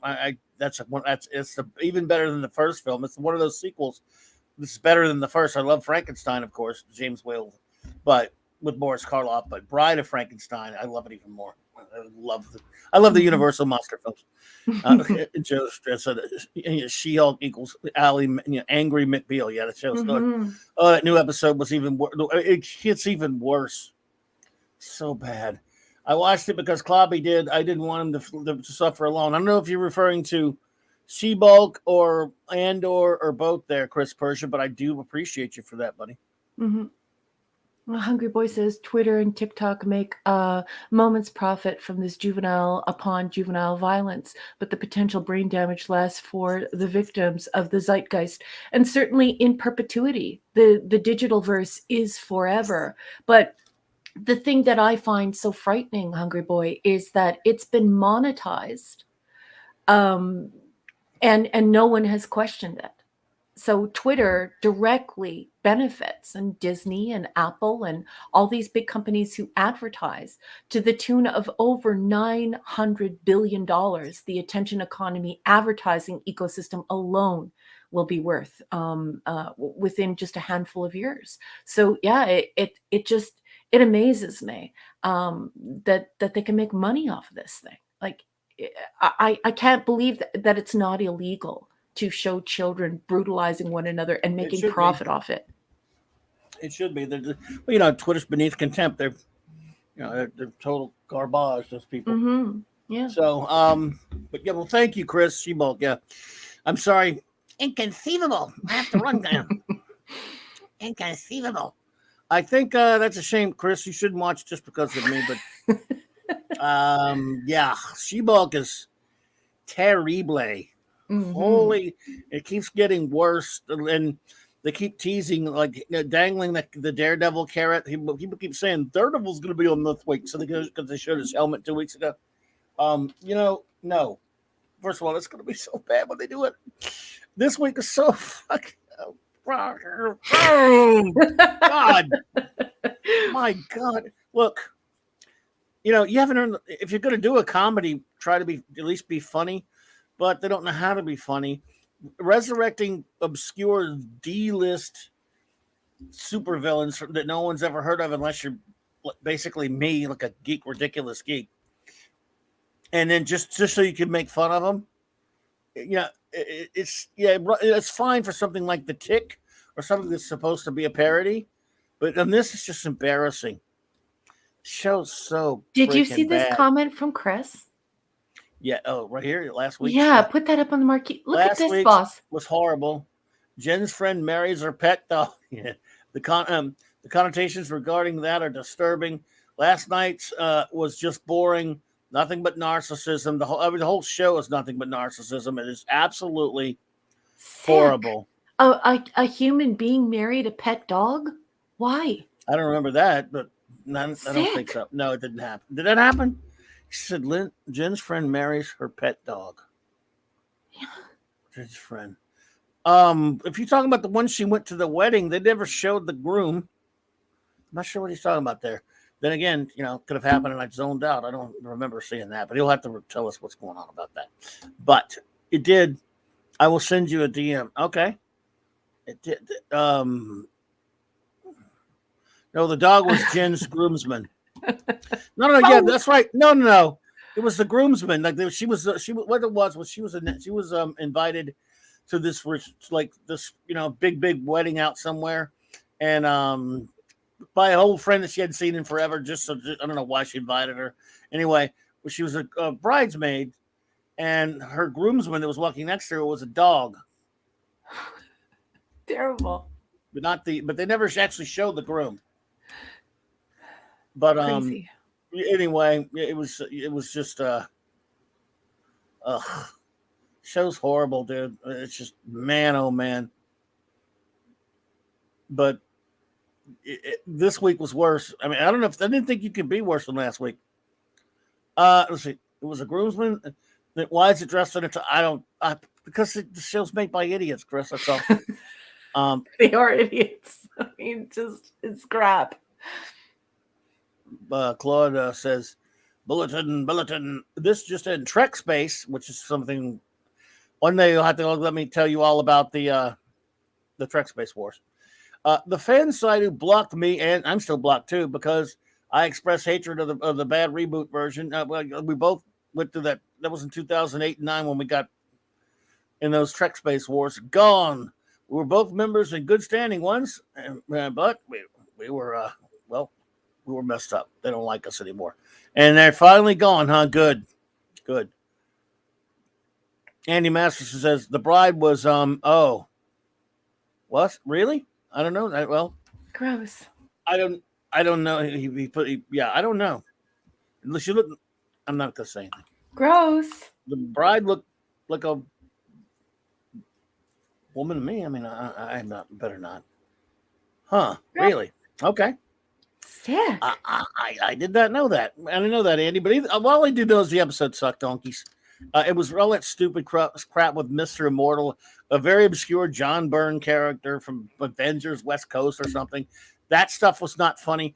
They've actually the idiots who make the show have admitted they don't understand anything about making a lawyer, a law show or a lawyer show.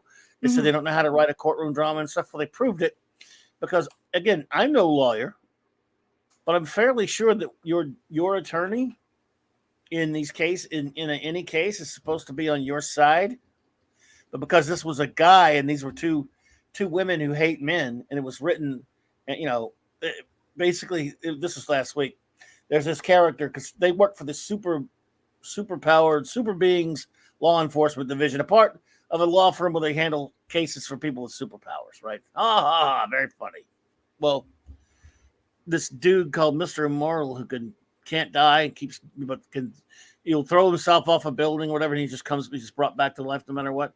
He's got like these 20 wives or whatever. No, not 20, but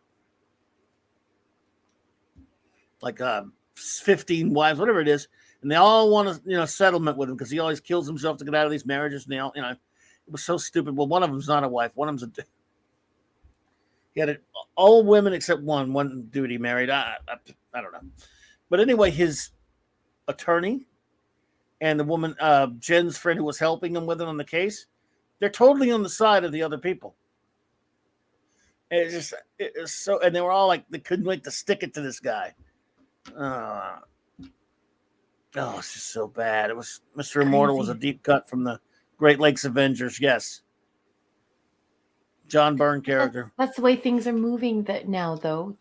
There was a time when, the church largely controlled, our publications, what we read and what was interesting. And then we had the power for a little while. And now the corporations are seizing these expressions of arts and entertainment. And rather than having individual authors and individual creators, it's teams of marketers, and it's teams of psychologists who are trying to maximize profit for the corporation. And it's pretty scary. It's getting worse. Monkey G. Boo! Yeah, Chris. It is malfeasance when you, as the defendant, have your attorneys working not on your behalf, but on the sides of the point. No shit. Yeah. Exactly. But it was funny because he was a dude. He was a male, and we don't like that sort of thing. Now, the only males on the show are pathetic idiots. This past one, they've dredged up some like D-list supervillains so they could just make fun of them. What they've done to the Abomination, by the way, is an abomination. Mm-hmm. Tim Ross, a great actor. Who wants to see the Abomination as a human just sitting around talking about his fee-fees? Good guys, he's one of my favorite Hulk. He's probably my favorite Hulk villain because all he is brute force, a big monster that fights the freaking Hulk, and he's not supposed to be the change of a human. Stupid ass idiots. MCU jerk-offs. Why'd you do that to the Abomination? Because you think it's funny? Screw off. Can't stand you idiots. You make me sick with your garbage. It's not funny. Tim Ross is a great actor. He must be embarrassed. Well, he's not embarrassed. He's taking the paycheck. He doesn't care. But Jesus Christ. The show has no action either. Because they can't afford it. They'll do episodes where you see like her as She-Hulk for maybe like 2 minutes because they can't afford the CG. Or in the comics that they claim that they're adapting, she's never changes back to Jen Walter. She's always She-Hulk. But in this, she'll She-Hulk. But have you noticed, by the way, when she She-Hulk everybody, that she's just sitting down somewhere? There's never like fights, or she's never doing anything like Hulk stuff because they can't afford it. Once in a while, there'll be like a little altercation. Well, that's the way corporations make things. I mean, authors make things that inspire and challenge you, and corporations just want your eyeballs. And unfortunately, now they're also capitalizing on your rage. They want to take your private thoughts and your rage and your feelings and your social life, and they want to monetize it. And so now the focus isn't the art.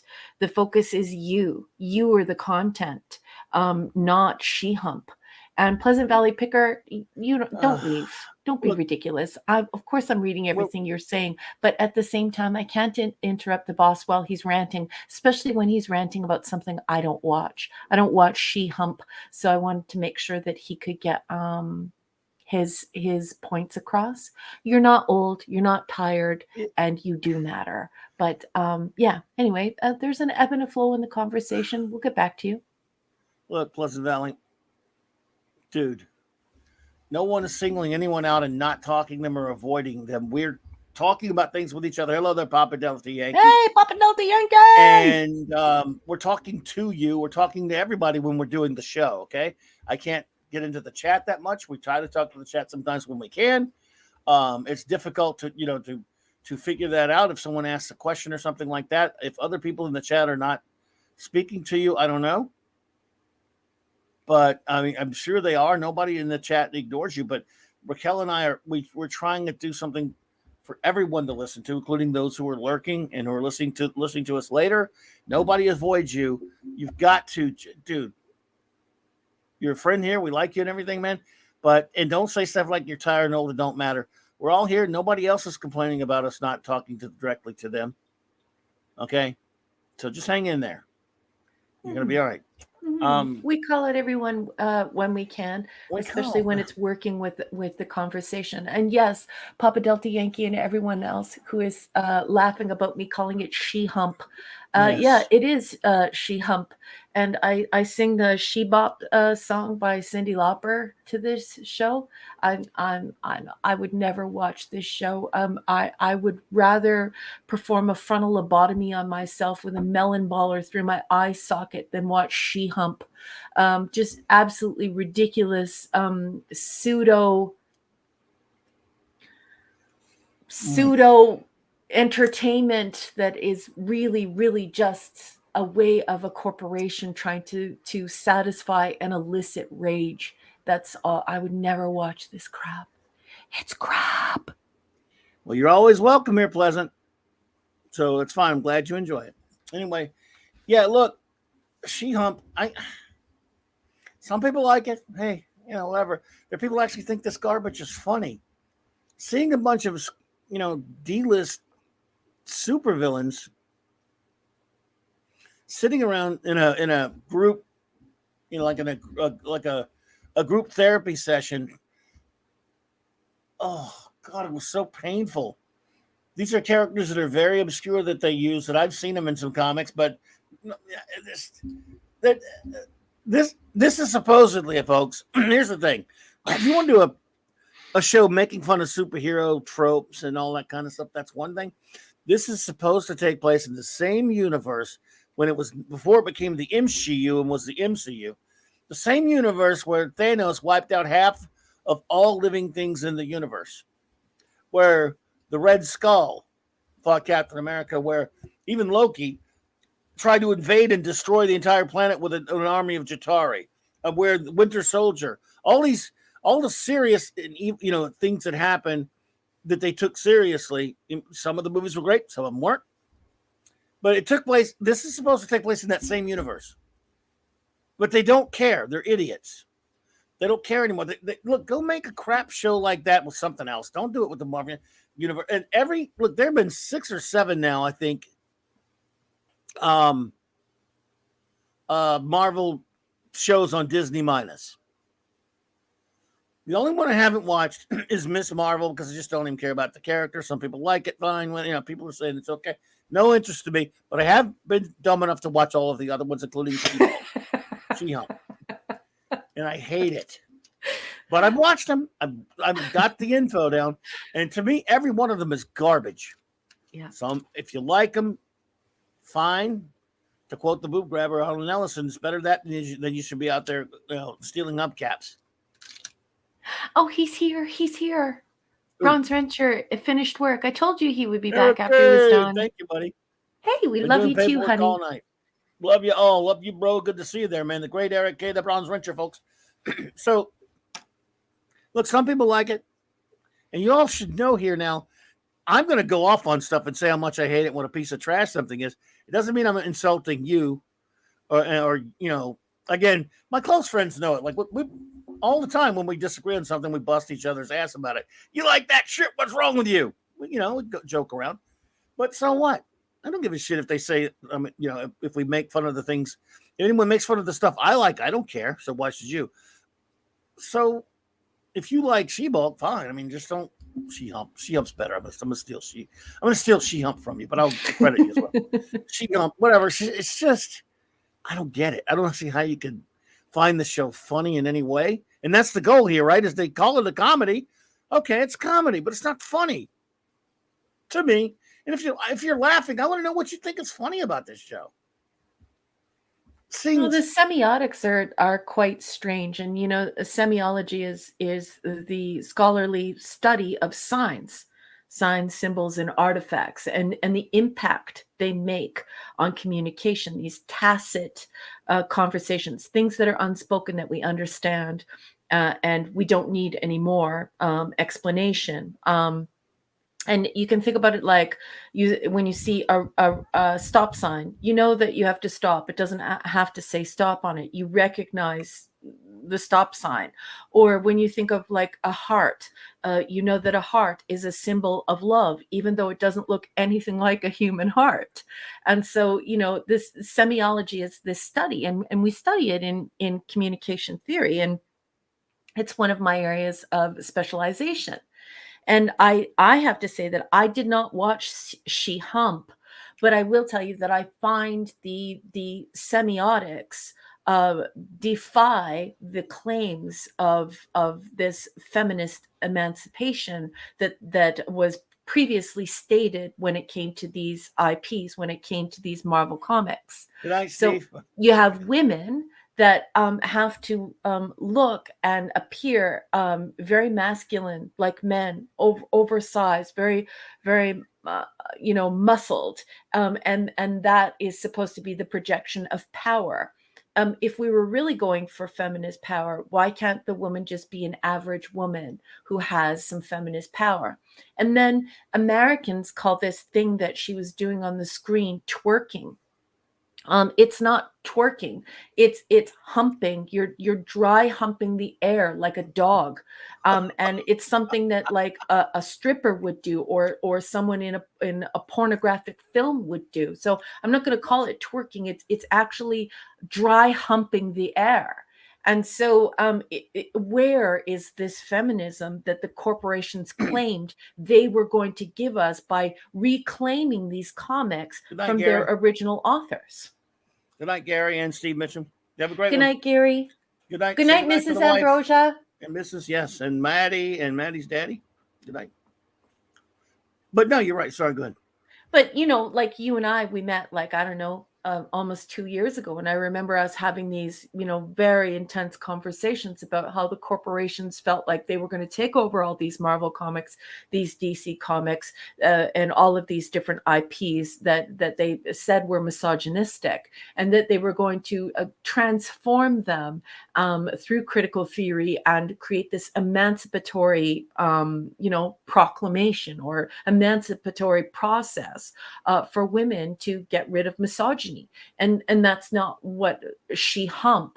That's not the semiology that She Hump is sending. What She Hump is sending is, if you want to be strong, you're going to have a huge, bulky frame. You're going to have to look very masculine. You're going to have to look like a man. You should be powerful. You should be capable of being violent. And when you lose your temper, that's when you gain your power. And you're a lonely girl, and there you are after hours dry humping the air like a porn star, or like someone who's a peeler, a stripper or something. And for me, like, I don't see that they made good, that the corporations made good on their promise. We had individual authors making stories and taking them to DC Comics and Marvel and all these people, and they were storytelling. But now it's a corporation saying that they're going to transform our ethics, our ideology, our culture, our government. They're going to change everything about us through taking these IPs and transforming them. And that's not what they've done at all. They've just regurgitated the material and made it worse, made it far more misogynistic than it could have ever have been before. So I just think it's BS. But that's just me. Sucks. And it sucks. Like the quote, It's a Gundam likes to say, invest in cat food. I think you all know what that means. Anyway, look, these women who write this show don't care about what went before.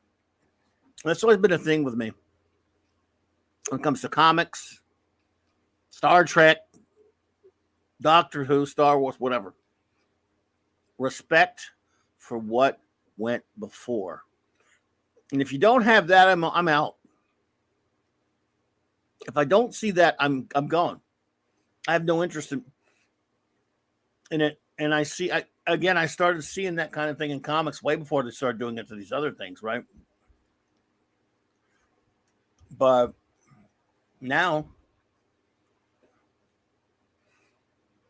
these people are in charge, and these people who write and make these shows and stuff now, and comics and whatever, have no real life experience. As someone was recently saying, Jack Kirby, Gene Roddenberry, people, Rod Serling, a lot of these people, they had incredible life experiences before they became writers and created things. Jack Kirby was a war hero. So was, Gene Roddenberry was a war hero, a cop, a pilot. All these people understood things about life and could draw from a lot, already an established life where they knew they knew a lot, had life experience. Like I said, the people who make these shows now, what have they done?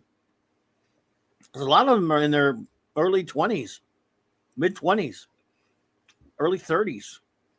Yeah, and I think it's really important for people to keep that in the forefront of their mind, because that was the way it was before. We were dealing with individual authors, individual creators. And so their intention was to tell a story. And now we're dealing with corporate teams of writers, with marketing and PR people, and sometimes even psychologists who are there to maximize profit redoing this stuff. And they're not there to tell a story. They're actually there to send and shape messages and thoughts for you, and to get you thinking and feeling this way. I mean, they have openly said that that's what they're trying to do. They're trying to reshape North American ideology on every issue. Whether that be religion, partisanship, womanhood, parenting, anything you can imagine. And that's a pretty insane scenario, if you ask me. I think that it's insane to look to a corporation as though it is our moral and our ethical guide, and that it should admonish and at the same time shape everything we think and feel. Is that what arts and entertainment should be? I don't think that that's what arts and entertainment should be. I think that's church. I think that's a church that you go to where people help to shape what you think and what you believe, and the laws that govern your behavior. That's not what arts and entertainment is. Arts and entertainment should be a discussion between you and a single artist, not Indeed. a corporation. Absolutely. Like the critical drinker often says, it's because the all-important message is more important than a good story and character development. That's absolutely right. There's no, at least, yeah, that's the way it is with these people.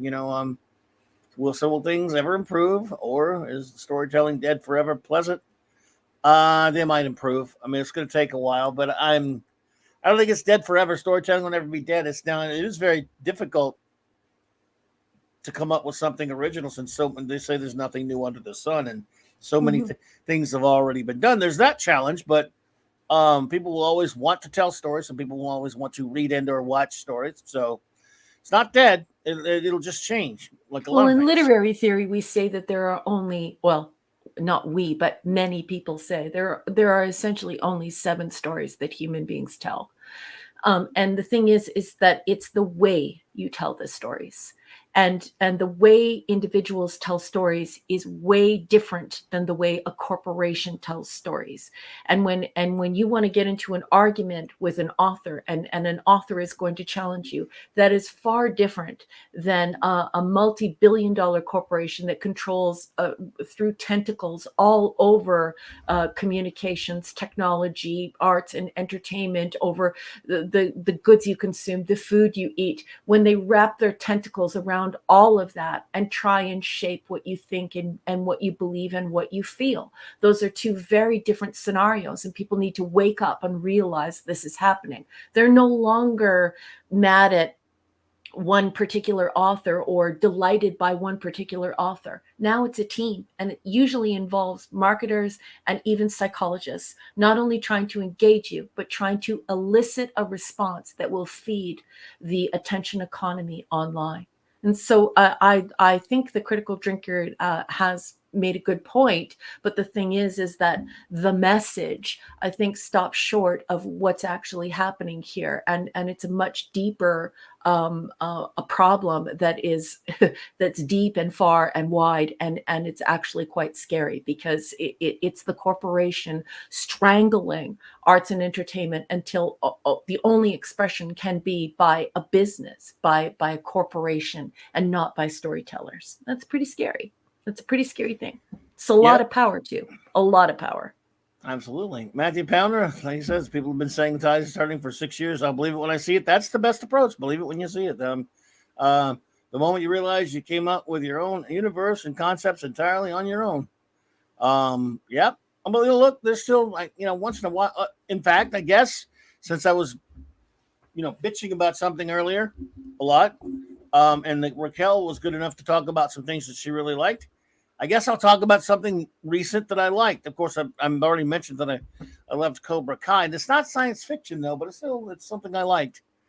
Did any of you see the new Fletch film? Oh, no, I haven't. Are you familiar with the old Fletch film? I am. Well, it's actually called, what's it called? It's called Confess Fletch. Now, let me find a picture over there. Anyway, so there we go. Gotcha. Anybody see that, by the way? Anybody? I mean, because I always really loved those movies. There are only two of them. Chevy Chase. Chevy Chase. He may be a jerkweed, but he was funny back then, at least. Mm-hmm.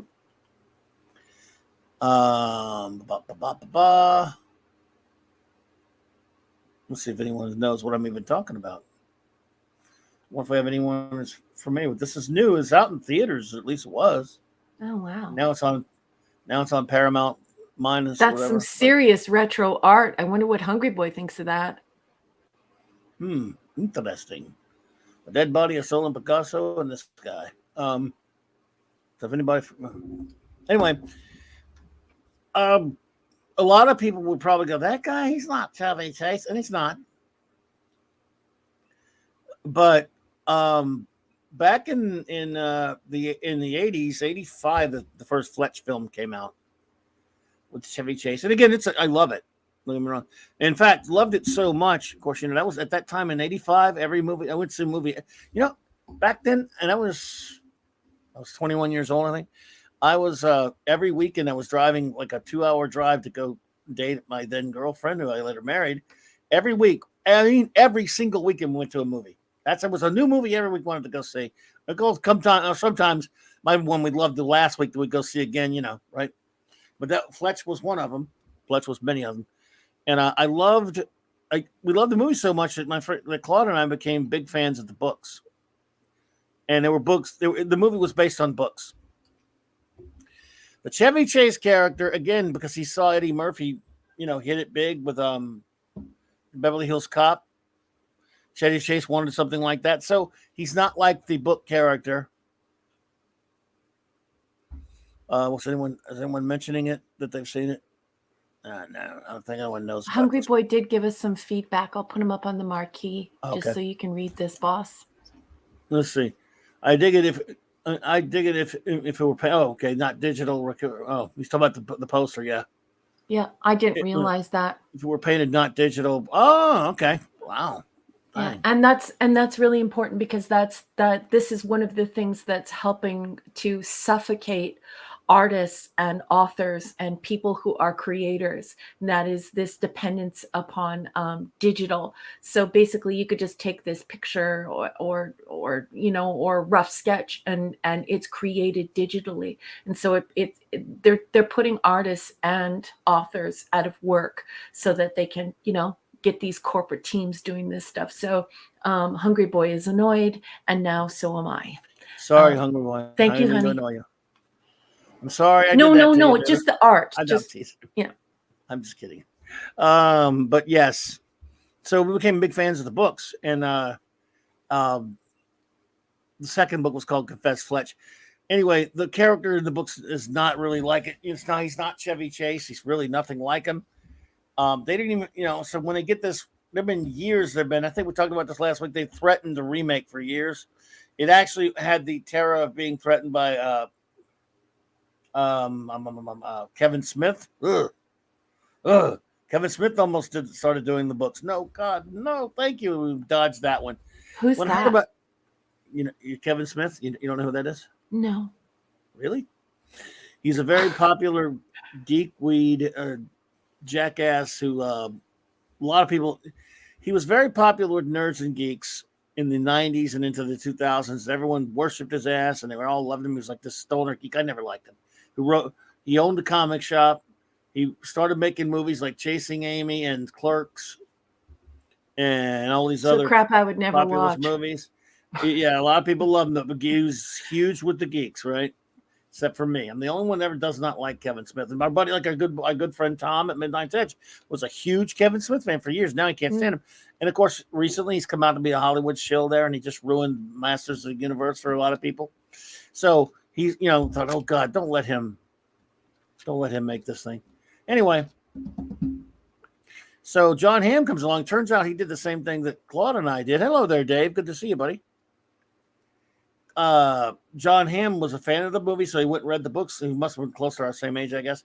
And he loved them so much. So, when they came time to make this film, he took a 60% pay cut just to make this movie. He wanted to make it so bad. And he doesn't try to rip off Chase. He's more to like the book character, but he tries to add, he likes the movies as well. So he tried to add some stuff like that. But anyway, I really enjoyed it. They didn't add too much presentism in it. It's once in a while, everything has a little bit of that. And we're so sensitive to that these days. And rightly so. Yeah.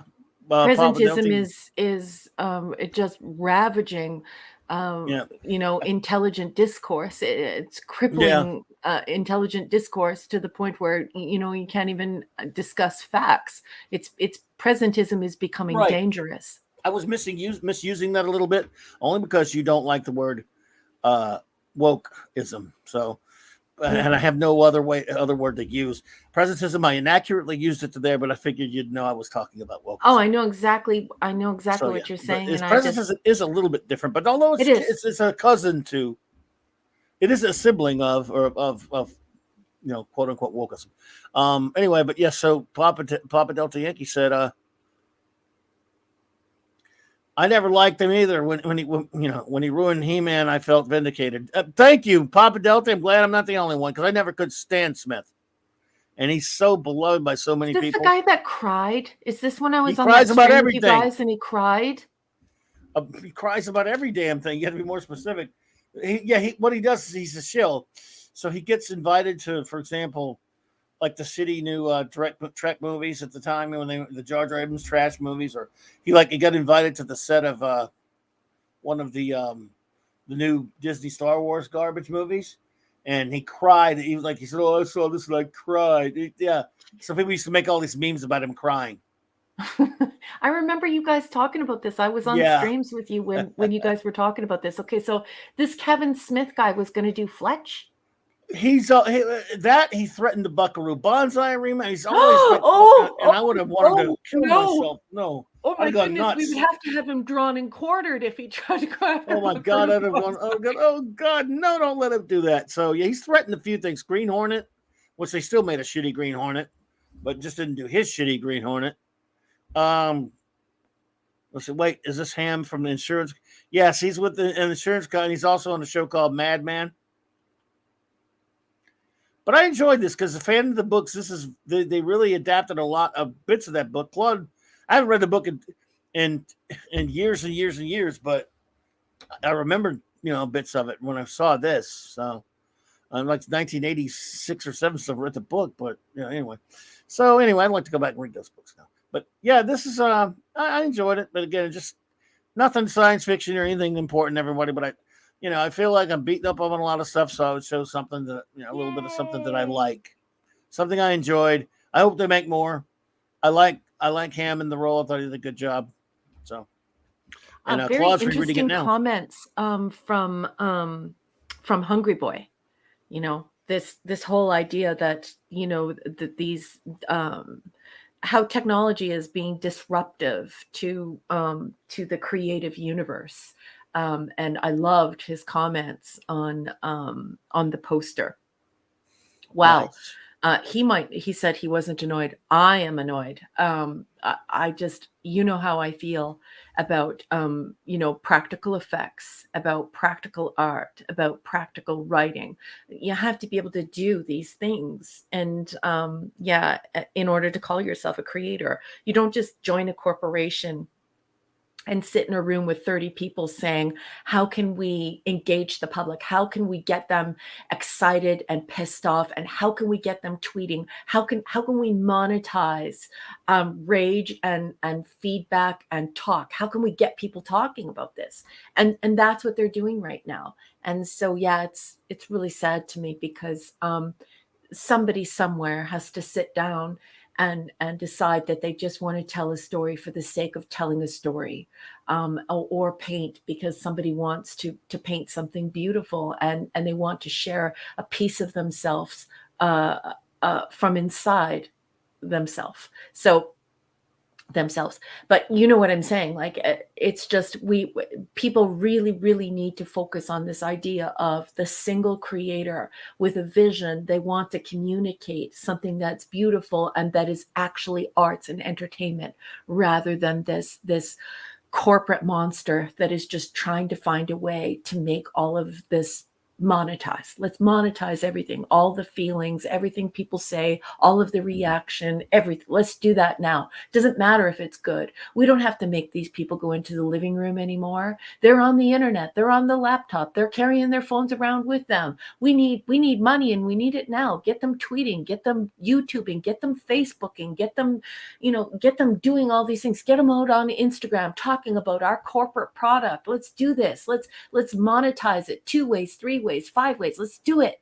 And it's just, that's not art, and it's not storytelling. And it's really, really sad to see just what a monster it's turned into.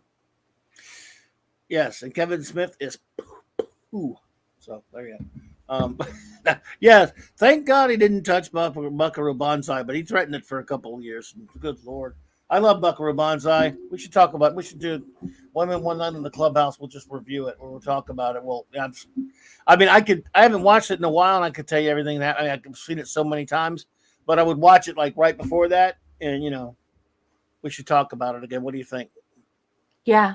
I'm trying to get my husband to cosplay something for Buckaroo Banzai. Really? Yeah. Which character? I asked him to pick anything he wanted to, anyone. I just said, pick someone and I'll help you. But he loves his current cosplay because it's so low key and it's so cerebral, and people freak out and they're like, hey, which one is he? What is he? He's I have stream brain. The dog is Fluffy. Redhead. His dog is Fluffy. He's a professor. Blue top, brown pants. Look who's here. Hey, Mark. Hello. I'm on my portable setup. So how's this mic sound good. okay? Yeah, you sound terrific, actually. Oh, thank you. Well, it's my whatchamacallit, the Blue Yeti, my old Blue Yeti. Yeah. So wait a minute. I got something I need to ask someone here. Das Wolfen says, I am glad we got Buckaroo Banzai against the World Crime League, even if it's only in book format. Is there a book? Wait a minute now. I have the Buckaroo Banzai novelization by Earl MacRowell, by the way, who wrote the screenplay, and that's a great book, by the way.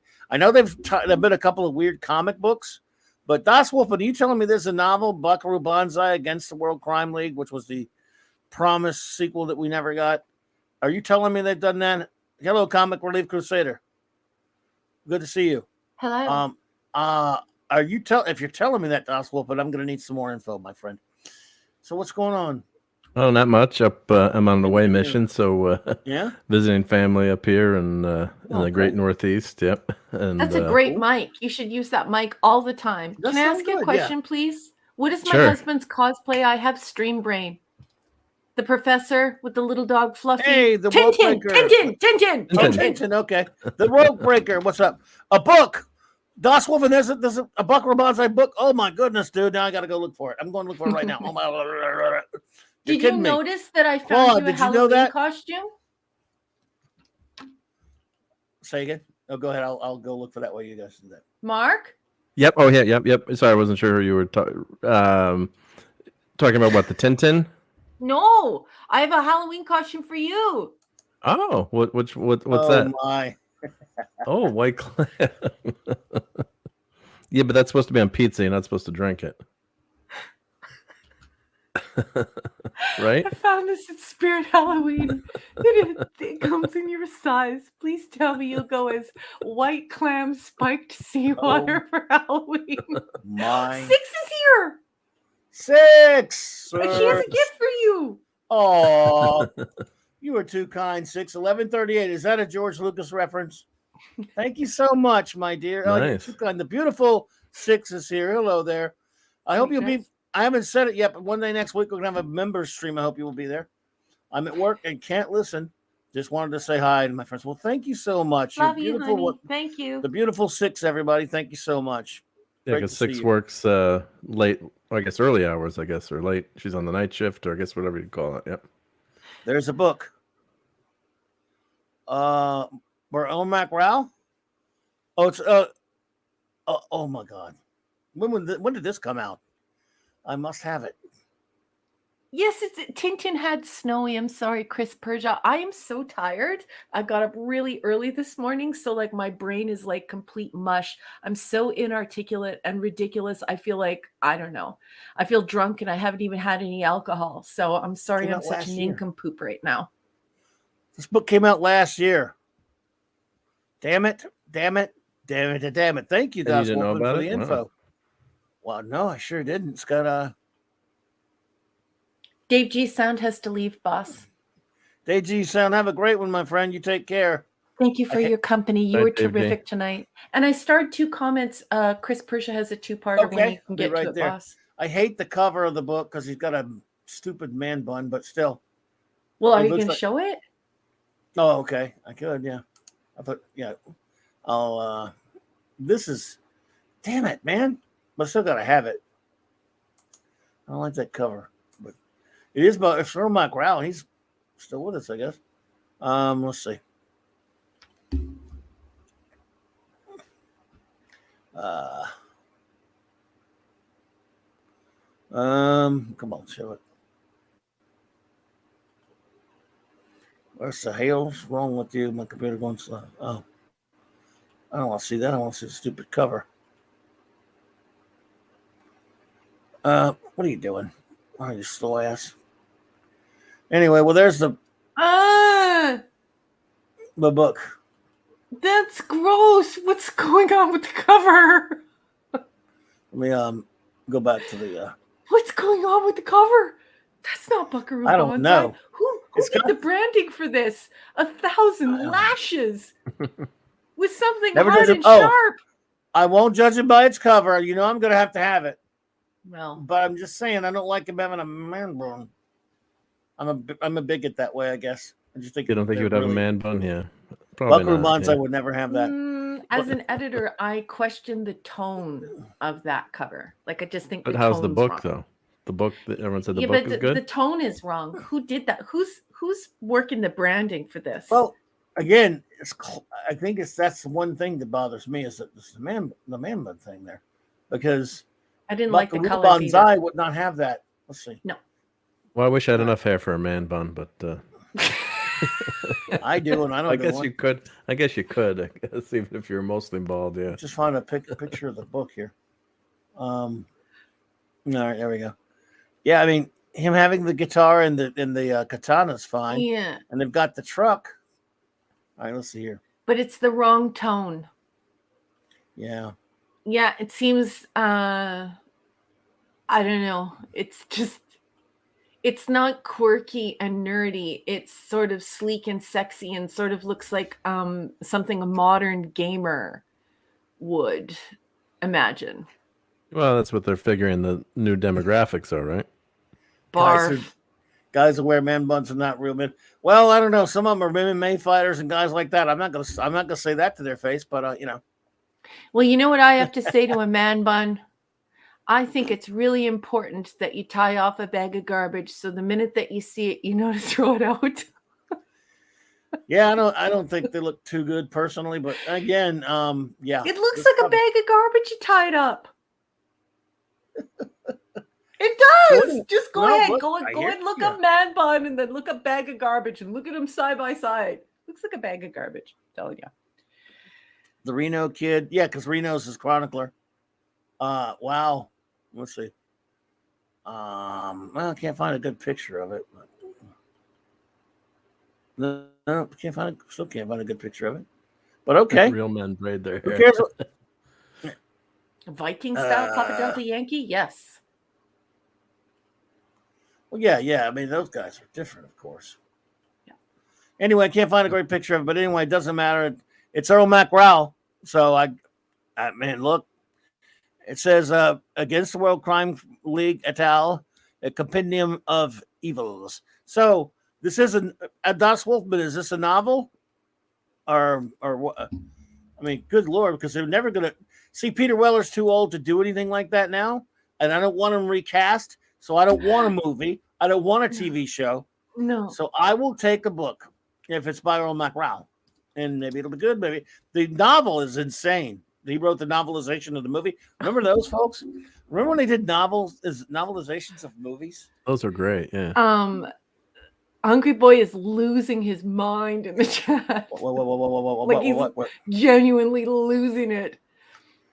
Oh, I forgot, Chris. I'm sorry, Chris. I forgot. Let's see. Don't forget Chris. Chris Persa says, Raquel, a real artist creates their work with the aspiration to inspire others to be appreciated, but are aware that they also might not have their work accepted or respected. It says these so-called creators ignore that, create something not to inspire, but rather to hector and shame the populace into submission. Indeed, sir. That's about the size of it, and it's quite scary, isn't it? They gotta have proven product. And that's what storytelling is now. It's proven product. It's proven regurgitated product, not storytelling. And it's really sad.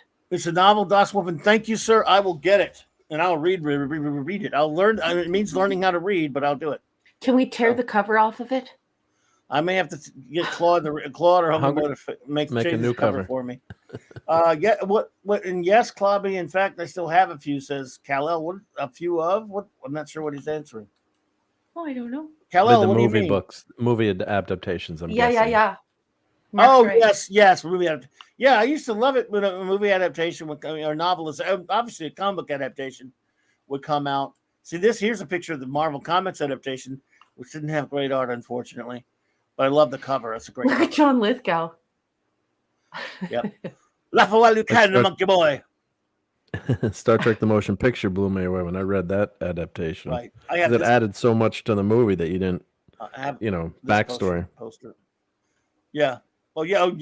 Well, exactly. I have this poster, a one sheet. I mean, I have the one sheet of this. Nuts. And then there was, this one, the movie we're never going to get. Against somebody. Look, fan made one here. Buckaroo Banzai against the World Crime League. He said he was returning in the end of the movie. It said Buckaroo Banzai will be back in Buckaroo Banzai against the World Crime League, and it never happened. Just like at the end of there's a glitch in the Matrix. See right there.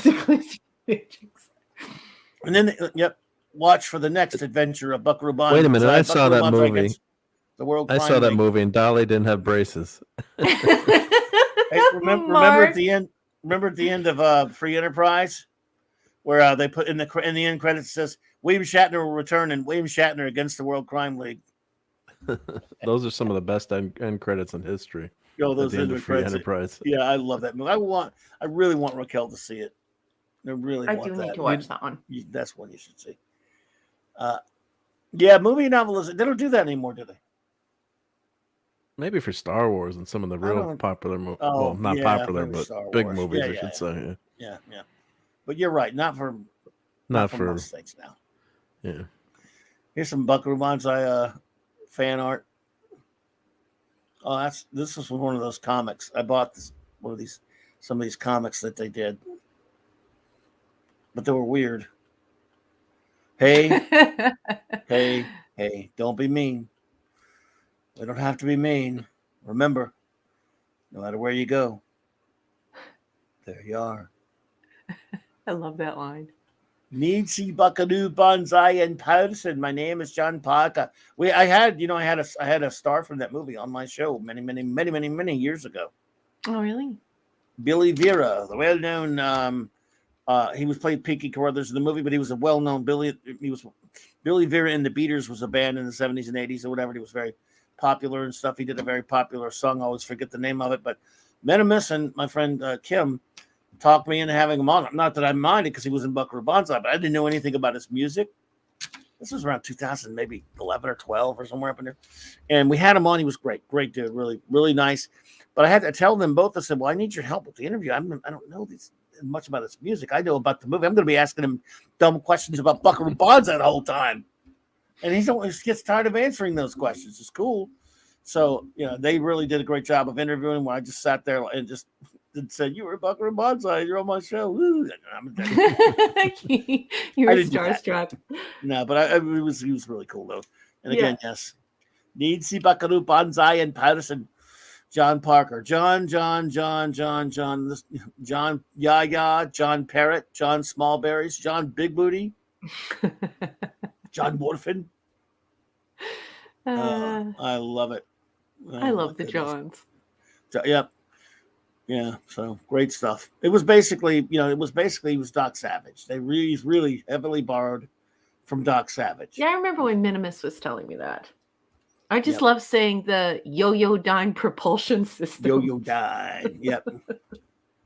And the Hong Kong Cavaliers. And Hong Kong Cavaliers. Yeah, and I love I hated them killing Rawhide though. Damn.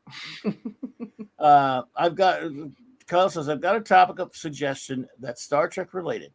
With the captain's permission, I can post the link to an article that lists the 7 most important moments in Starfleet history. Oh, yeah, you gave me that. I'll find that. I think you sent that to me. Let me see if you guys are game, we could talk about that. Mm-hmm. Unless Mark has something. Nope, I got nothing other than how awesome She-Hulk was this week. I mean, what? Dude. You mean She-Hump? Thank you, by the way, for sending that Das Wolf in that link. I appreciate you. I will definitely get that. That's the coolest name. It Das is. Wolfen. I like it. Das Wolf. Yeah, I think I have that link there. Kal-El that you sent me. Yeah, there it is. Okay. I appreciate that, Cal. He wanted to take a look at that, and it was a couple weeks back. He mentioned it, and we didn't get a chance. So, we will be the judge of whether they're important or not. We will be the judge of this. We will judge it. Chris Bridges says, Mark, your sarcasm was noted for the record. Yeah, thank you. Yeah. I almost did laugh this week. I almost did. I think maybe when her car got destroyed. Get out of here. Yeah, but you were laughing because you can make something so bad, right? Yeah. It's just a train wreck. It's just not. The problem is it's not funny. Like if you. That is a big problem. The setup. That is a big problem. Understand? You're gonna call yourself a comedy. You need to be funny, all right? day. Yeah, but the you call yourself a like the setup for this episode was the premise was actually funny. There were a bunch of has-been heroes and Abomination is villains. Villains and Abomination is kind of counseling them. So that whole setup has the potential to be funny, but it really wasn't that it wasn't funny at all. Except when her whole car got destroyed, I was laughing. So, but yeah, terrible. it's just the comedy's just not working. So, it's okay. This week at least they didn't have anything. Jill. Hey, Jill. Jill. I just saw Buckaroo Banzai for the first time, but I have no idea what I just watched outside of the basic science advancement of going through matter, causing a break into the 8th dimension. Don't you see them? Evil, pure and simple from the 8th dimension. I love it. I mean, Christopher Lloyd's great in it. But Peter Weller's fantastic. There's a John everywhere. John. Buckaroo, my good friend. People from space. A girl named John. The black Lectroids, the red Lectroids. It was weird on Jill, I know, but I love it. All right, here we go. We will decide if these are truly. Let's see what these people have to offer. Okay. Where were I? Oh, there it is. Okay, here we go. All right. Stat check: 7 most important moments in Starfleet history. The moments in Starfleet history were among the most important for the organization in the Star Trek franchise. If there's any filth here, Cal, you're going to get some shin kicks. Yes. No, there's no filth. I skimmed it. No filth. You took okay. Okay, found where's it say? It says founded sometime between 2112 and 2036. What was founded? Starfleet? Starfleet. Starfleet? I guess. But it doesn't say That's that. Poor writing. Oh. Poor writing.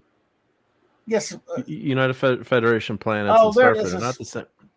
Starfleet predates the Federation. Yep. So this is poor editing here. It doesn't say what's. It just says founded. Should say one Starfleet. Word. Starfleet founded sometime between 2012 and. Yep. I figured it meant Starfleet, but it doesn't say it. Yes. All right, who wrote this? Oh, all right. Most people can't write these days. Founding Starfleet, sure, that's good. Fine, except number 7. Yep. Number 7. Number 6. I veto that one. Section 31. I don't agree with this one. Screw Section 31. That's Deep Space Nine started that paranoid crap. The Federation. Now, I don't think. I'm personally, Cal. I don't like. Yeah, they are referring to Starfleet. You're right, Cal. It's just I think they should be more clear about that, right? I don't like Section 31, but that's an opinion, you know. So I don't know how important it is. It's just. Yeah, I'm not a big fan of let's leave it at that. I don't really think it makes the Federation look like it doesn't live up to its ideals. It doesn't have any ideals. We got enough of that in real time, like in the real world with the CIA and all that kind of crap. There wouldn't be a Section 31. Now, granted, Section 31 is even said, and when it was on Deep Space Nine, that they are not, the Federation doesn't know anything about them. But I still. All right, here's one thing. What already makes me, first of all, that bad edit on the first one. Look at this. With these clandestine, often amoral tactics more prevalent in the Mirror universe or the Kelvin. As soon as you mention the Kelvin timeline, you have no credibility with me. It should not even be acknowledged. So that's a big demerit, and I don't agree with numbers. The United Federation of Planets at number 7 and 5. Numbers 5. Okay, fair enough. I mean, yeah, that's got to be on the list, right? It's important. Sure. Let's see here. Battle number Sharon, 4, yep. USS Enterprise, NC-7 is built in 2242. Sure. Wow. Okay. Yeah. I mean, I put that. That's pretty 1. important. It's got, yeah. What could be above that, right? So, but it definitely, yes, very important. I'm not seeing the chat if you guys are saying anything because my eyes are over here. Now, the crisis on Hungry boy, you just made me ugly laugh on air. Shame on you. I'm putting you on the marquee. Well, Papa, it's okay for you to be wrong about the Kelvin timeline and liking it. Look, some of my most wonderful people in the world are wrong about things. I'm wrong about all kinds of things. It's just that one I'm right about. I mean, there are probably plenty of things I could give you a list of things I know, even though I like them, that I'm wrong about, except the Kelvin timeline is filth because it's not Star Trek. It's Star Trek in name only. It's Jar Jar Abrams trash. It is not Star Trek. The 09 filth and everything after it has no Star Trek heart, no Star Trek soul, no Star Trek intelligence. It is a soulless ghoul, a zombie. It is not Star Trek. It is filth. Nevertheless, hey, enjoy. You do you. And but to be fair to you, it's all kind of things I know that for a fact I'm wrong about, so it's fine. But in this case, you could be like the dean of wrong at Wrong-O University with a special tenured, No, I'm kidding. Their opinions, nobody's right or wrong. And you all know how I feel. Unless they disagree with 735 Club forever. Claude is citing some lyrics now. Nobody's right if everybody's wrong. Let's see. Papa Delta says it had potential, and I do appreciate that it's its own universe, but ultimately, sadly, with all is said and done, it might have been better not to happen. I'm with you there. Now, see, the thing is, the only reason I don't think it has potential because they shouldn't have canceled Enterprise. They should have kept it going, and then maybe after that, do a show that takes place in the real universe. And the thing is, I don't think it had its own universe. They were pretending like it was the real universe. So an altered universe because of time travel. The real because one, we altered.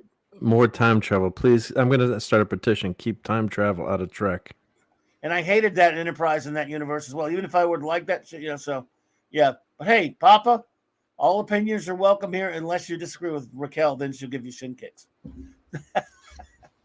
Just kidding. All right, no. That's second movie. No, we love everybody. I want to say for the record that I'm a proud gatekeeper. If you come near my gate, I will shin kick you. It's the 735 Club all the way. I coined the phrase. It's 1966 to 2005. There has been no Star Trek after 2005. Indeed. Except some fan films have been pretty good, I would say. But yeah. I don't think they really count, but I think they've been good. In Spirit, we've had some good fan-made stuff, yeah. And you know about Spirits. Woo! Well, and Papa, the thing about one thing, dude, we wouldn't even be here if my hatred of Jar Jar Drek is the reason why I do this. I started in 2000. And there you go. Well, again, I'm with you there, buddy. For me, TOS is holy and can't be undone. They sure tried though. They just besmirched it, but yes, they could never hurt it. Okay, Crisis on Tarsus 4. I don't think it's that big. I mean, in the scheme of things, it was affected one episode. Is it more important to the Enterprise or the Federation? Or no, it doesn't belong on here. They don't know what they're talking about. Does it affect Kirk becoming a leader there, maybe? No. Kirk happened to survive, but... It's kind of in the overall scheme of things, relatively minor, you would think. It's not nothing for the people who... I thought they were going to say something with Talos 4 with the cage. That would make more sense, encountering or the Metrons, kind of the Organians or the Metrons. Yeah, I don't think this is that big in the grand scheme of things even for Kirk. Maybe it's just me. This is a nothing burger. And they didn't even use a picture from Conscience of the King. That's third season shot from I think that's from For the World is Hollow and I've Touched the Sky. Yeah. The background looks like. But I could be wrong. The Genesis Project. The Genesis Project. Okay, I don't think it's Starfleet? Big. A monumental thing for Starfleet? Or just Star Trek in general. It's a great movie. So sure, but I don't think... Is it Star Trek or is it Starfleet? What's the thesis here? It's the 7 most important moments in Starfleet history. Okay, so far. The forming of Starfleet should be one, wouldn't you think? But the Federation, okay. All right. Section 1. All right, let me go back a little bit. They've got probably the most important thing, Starfleet, at number 7. Well, if you don't form I don't get that at all. Then you have number 6. Section 31, which is not related to Starfleet. They've said there's nothing to do with them, so I don't understand that one. Federation, sure. That's big, I guess. Enterprise, we got to let them have that one. This would be a top episode in Kirk's life or in the Enterprise. Right. What does Tarsus 4 have to do with Starfleet? I don't think anything. No. Other than Kirk surviving. But he wasn't in Starfleet. For Star Trek. Sorry if you change the thesis to Star Trek. Genesis Project, again, I don't really think it has a whole hell of a lot to do with Starfleet. Yes, the Enterprise was involved, but that doesn't change the inner world. Like, it seems like a fan wrote this and they're like, this was where they got all the ideas to make more Star Trek.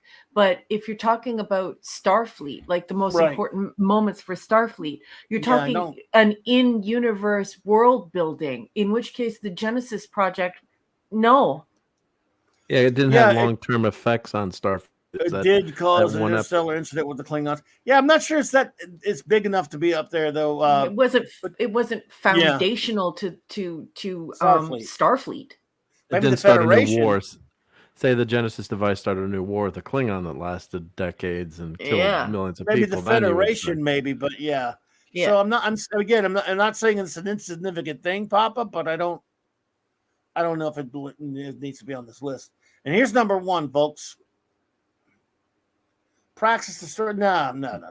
Praxis Destroyed. What? And what's that? That's not even from the movie. Look at that. What is this? Is this Deviant Art? Did somebody got that from a Deviant Art page? No, that's from Star Trek Online. Yeah. Okay, well, no, because that's a newer. Wolfie. This article's trash. Wolfie's not here. I think I'm trying to recognize the ship. Hello, we still appreciate your contribution there. It's good to talk about. Yeah, thank you. Oh yeah, I love content. I especially love trashing content especially when it's a poopy diaper of content. Game Rant. You know what I mean? It's by a site called Game Rant, by the way. And this is a poopy diaper. It's nice, heavy. It's a nice, heavy Huggies. This one's a heavy, heavy Huggies. Yeah, but I think if you call this article top, some top events that affected the Enterprise, but as who was mentioning in the chat, Brian Hepburn, yes, Kieran Cloud the Farragut was more important to Kirk. I would agree with that. Yeah, Minimus says first contact was important. Yeah. First contact was very important to Starfleet history. As the most important moment in Starfleet history, yes, first contact. Right. Well, we'll come up with some alternatives here, but first I want to say that almost none of this list makes a lot of sense to me personally, but I really appreciate trash. Yeah, but Kal-El, it's always fun. We really appreciate it, dude. Always sending it. Yeah, please always send us stuff. So, all right.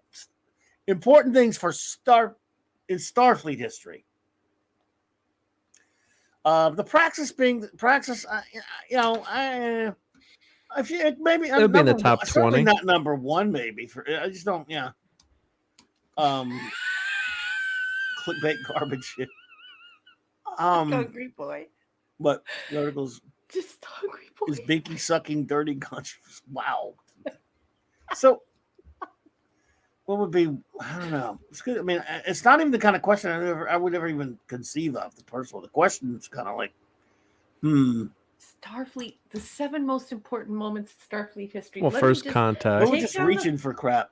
Creation of the warp drive by Zephyr Cochrane on Earth. Well, that'd be more Earth, I guess. But yeah, warp drive definitely got to be way up at the top. No question about it. First contact up there. I would say something with encountering the Metrons and the Organians, those peace treaties, encountering the Klingons. Errand of Mercy, the Organian peace treaty. That's huge, huge. Let's see. I'm gonna put number 1 at warp speed because that Starfleet's there's nothing without it. So the Vulcans would have never have made contact if we did not. Achieve warp speed. Right. How about Balance of Terror? Kirk destroying the Romulan ship to prevent the new war. That would be in my list. Big. That's big. That's a good one. It's a big one. Yes, sir. Bigger. Stuff that would affect all of Starfleet. So Balance of Terror would deal with that. Trying to think of any other big, huge, kind of events like that. Hey, Dad, man, how you doing? I hope you guys. Hey, Dad, man. Dad, man. Our friends over there. I hope you're safe from the storm. What's going on? Give us a report.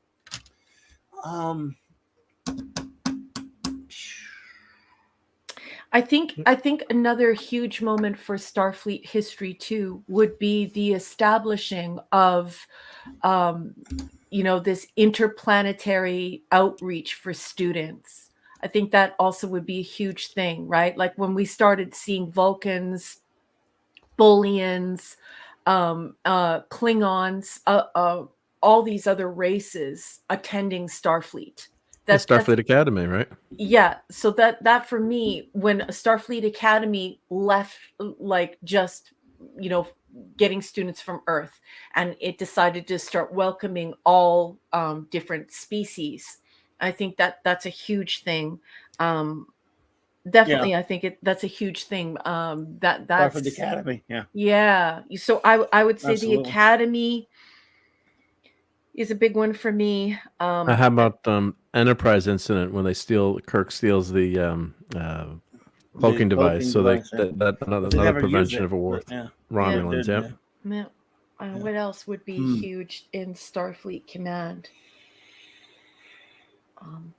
I think for me, for as far as that goes too, I think as far as Starfleet Command goes, I think it was pretty incredible that they took a communications engineer and they made her a department head and fourth in charge on the Enterprise. I would put that up there as one of Starfleet Command's biggest moves, and one of the most important moves. And I will say this too, that Gene Roddenberry agrees with me. So Gene Roddenberry is actually on record saying what does he know? And getting into a huge fight with producers about the fact that she was fourth in charge. So I'm going to go ahead and say first, woman of color, woman engineer, woman in charge of the entire communications branch on an interstellar ship. I think isn't that more societal to our times versus that probably was common back in Starfleet? Starfleet was colorblind. So. Yeah, but imagine Starfleet doing that for the very first time. That would be a huge thing, right? But I think they wouldn't even worry about that, right? We were so far in the future that wouldn't even come up. I think it's more relative to us, and that's like one of the huge it is groundbreaking relative things. to us, but so would Starfleet history, right? Because if you're looking at how Starfleet history has shaped our contact with other species, wow, when you think of the Lorelei signal, when you think about I would definitely I think that putting women in the military was a huge thing for Starfleet Command, and I want to say that with the socio-historical context of Gene Roddenberry writing this in 1964, it not coming to fruition until 66, prior to any women being in NASA. So if Starfleet is real and we live in the Star Trek universe, that's monumental that women are not only in the military, but they're astronauts and they're in charge, fourth in command. It was very radical for the time. Yeah. That would be huge for me. So yeah, if I think Starfleet's the Israelis real life, had some women, or one of the earliest people to have, in terms of modern society, to have women in the armed forces in terms of fighting positions. Obviously, we had the Women's Air Corps, but it was more supply and logistics versus actual frontline combat. Not that women didn't end up in combat due to circumstances, but I think I always hate to go out on a limb, and I'm not searching when we're live, but I think the Israelis are maybe one of the first in terms of a modern army to have women in combat. I could be wrong, but Laura Carolson says universal translator. That's a good one. Very important. I was going to say the universal translator, and I was also going to say the food replicator. And the prime that's my directive. favorite. I would like some peanut butter M&Ms right now. Replica. Yeah. I'd weigh 800 pounds. Dadman, I'm glad you guys are okay. Since we are well, not sure if you saw earlier posts, but we had no issues. Thinking of others I think you mean others in the South, maybe. Yeah. Well, it looked like everyone kind of dodged a bullet on that one. So good. The Dadman clan, yeah. But creating the prime directive. That's I agree with that one. It's a good one. Yeah. So yeah, it's the kind of question I wouldn't have even conceived of, really. But that would be my one. So that would be my top list. So if I'm writing this article, my list, and I would move things around according to the argumentation. I would say Transporter's huge. Yeah. These are all great. So I would definitely say First Contact, Warp Drive, Starfleet Academy, adding women in different species to the military and being astronauts, the Prime Directive, food replicator, the universal translator, and the transporter. Those would all be my Starfleet, if Starfleet's real. And that's what that article was asking us to do. It was asking us to pretend that Starfleet is real. What would move Starfleet forward? And I think that those 1, 2, 3, 4, 5, 6, 7, 8, those 8 things move Starfleet forward. Women can't be in starships. Well, girls are icky. Well, I don't think it's so much that. I think that there was really scary. Well, no, I totally agree with you. Marshmallows. I don't think I would have wanted to be on the front line. Like, that's not something I desire. And I think it's incredible that men want to be on the front line of that. I was just kidding. But I know, of course, that of course I know you're kidding. But I'm just admitting that is a weakness of mine. That if somebody came and knocking on the door, I'm hiding behind the biggest man. That's this is me being honest. I'm Jill sorry. Got number 1 for us right here. The invention of the marshmallow dispenser. Replicate piece of a 1977 Hostess of Hoes. I don't mean She-Hulk characters. I mean hoes, not green hoes. Oh, there's nothing that can't be solved by a good Hostess fruit pie. Just saying. Galactus, you name it. Yeah. I can't get used to having a woman on the bridge. Not you, number 1. Yeah, see, wow, boy, look, that was very much a product of its time. We all know what Gene was doing right there, right? Yep, of course. But I think it's one of those, you know how there are things in Star Trek that just get kind of passed over and covered up and they ignore it and they just act like it didn't happen. Like, for example, they act like all those times they said it's 200 years and then boom, motion picture comes around and it's 300 years. Yeah. They always, I think some stuff for what Gene was doing, he needed to do that. Like that, although that line though, like in that time, it wouldn't be any big deal for women to be on the bridge. Nope. Pike wouldn't really feel that way and wouldn't say that. Yeah. Am I contradicting Gene? No, I'm just saying I don't know. Not you, number 1, but that was wow. Even I'm going wow, dude. Yeah, because they had to get rid of number 1 on the once the went. Maybe that's why I put that there. Yeah, they had to get. Yeah, the network wouldn't allow her to be on the bridge at that time, right?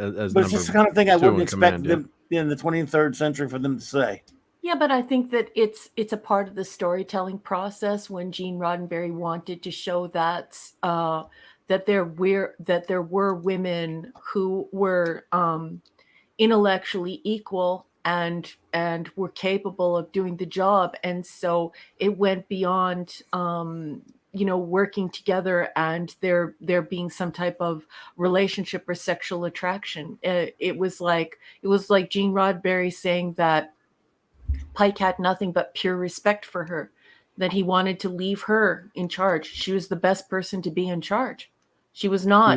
She was actually the number 1 person on her planet for that year, because she, in the DC Fontana book, which I just read, Vulcan's Glory, you find out that she's been genetically engineered and she's the number 1 quote unquote specimen, the smartest. All right, Chris.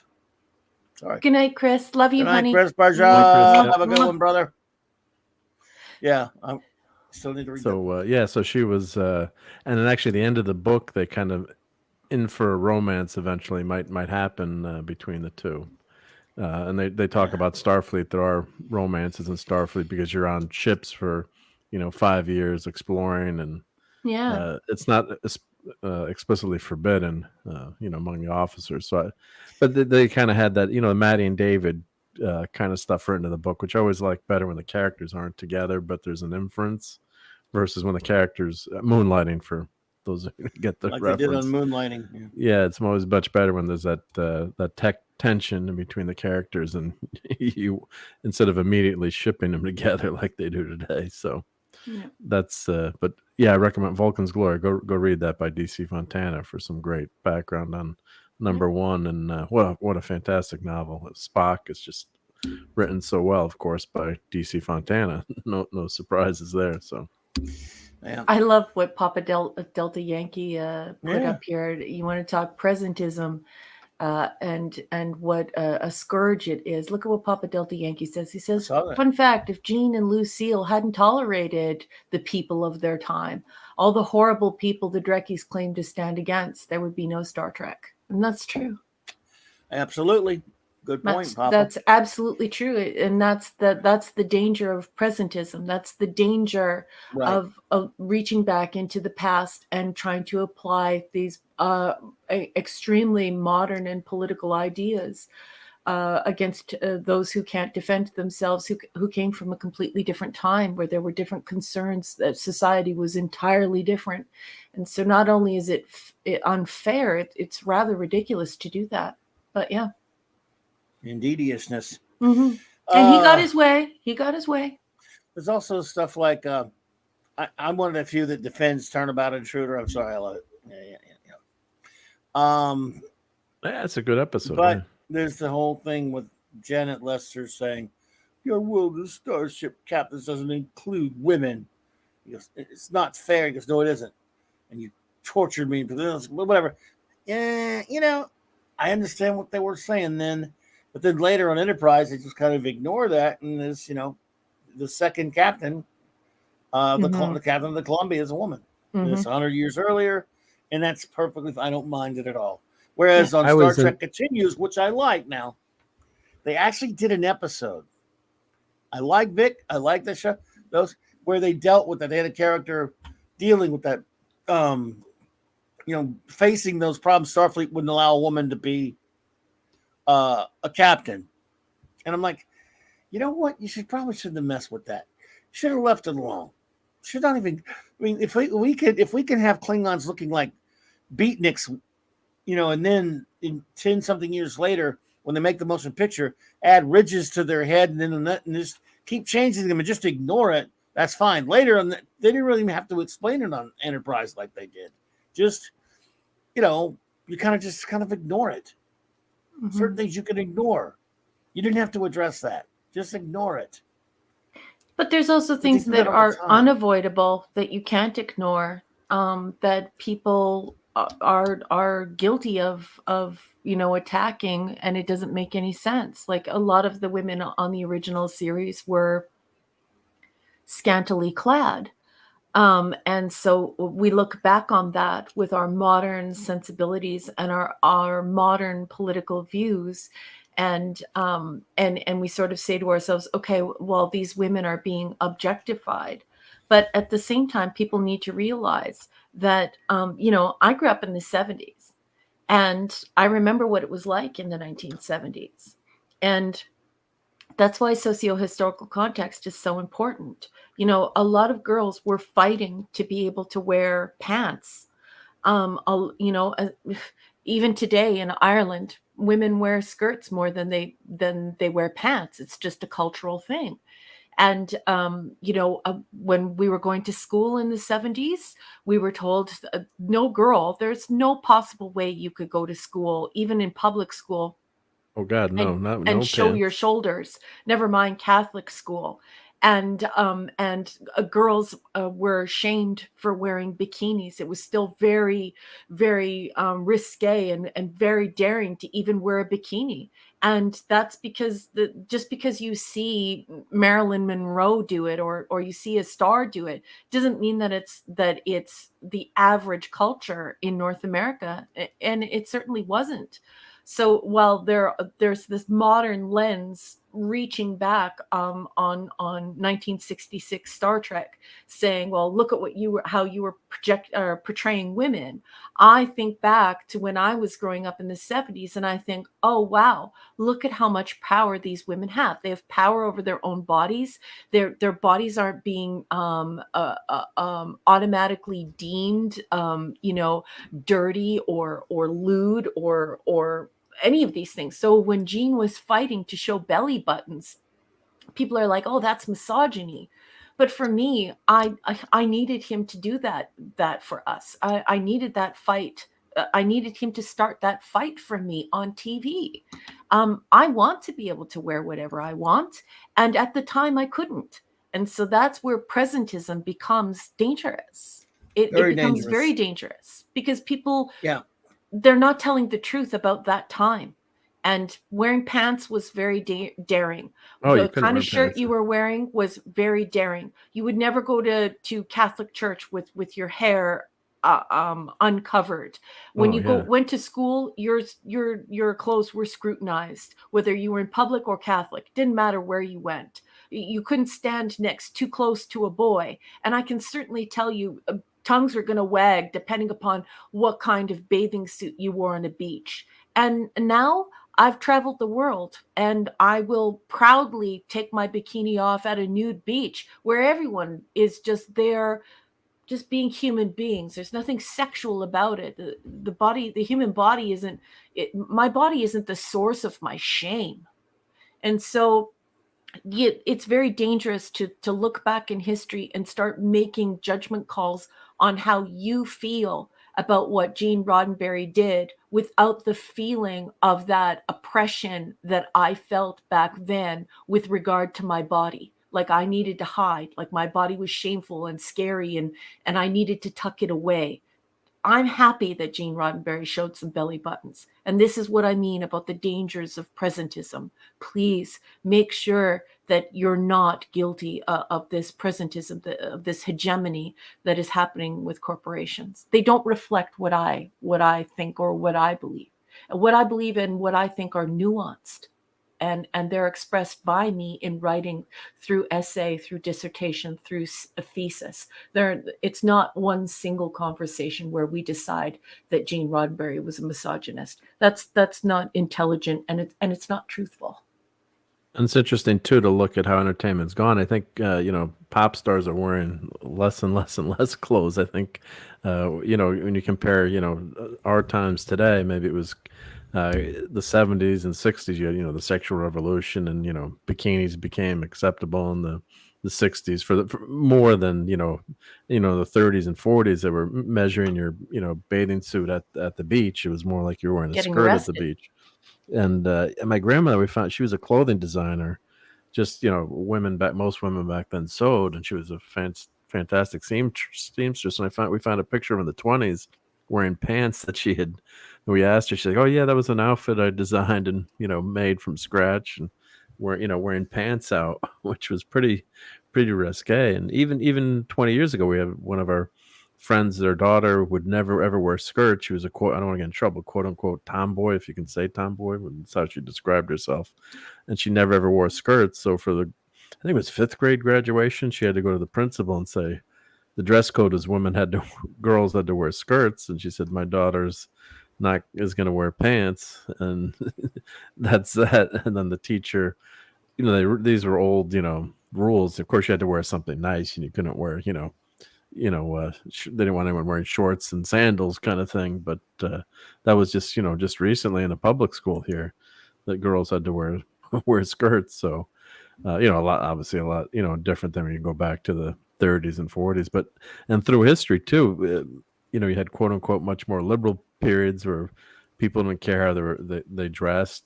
Different societies, or look at topless women in France and certain parts of the world. It's a non-issue. But then if you came to quote unquote puritanical America, I always tell the story when we were I was working at the beach, and if someone from France came, we would joke like, gorgeous girl took the top off. Like, should we wait a long time? We're getting some complaints, but who's going to go over and tell her to put her top back on? Let's wait a little bit longer. But you can't have certain beaches. You can't have nudity here, but there are nude beaches. So I think the 70s, you kind of look at those outfits the women are wearing. It's more of a liberating thing where they can, like you said, they can wear what they want. And there are actually some women, I think it was the first episode or second episode, that are some women wearing pants on some of the TOS episodes. Not for long, but number one was and one was, yeah, and so I think that's an interesting, and then of course we got the famous skirts or squirts in Scant. TNG, scant. Thank you, in TNG, right?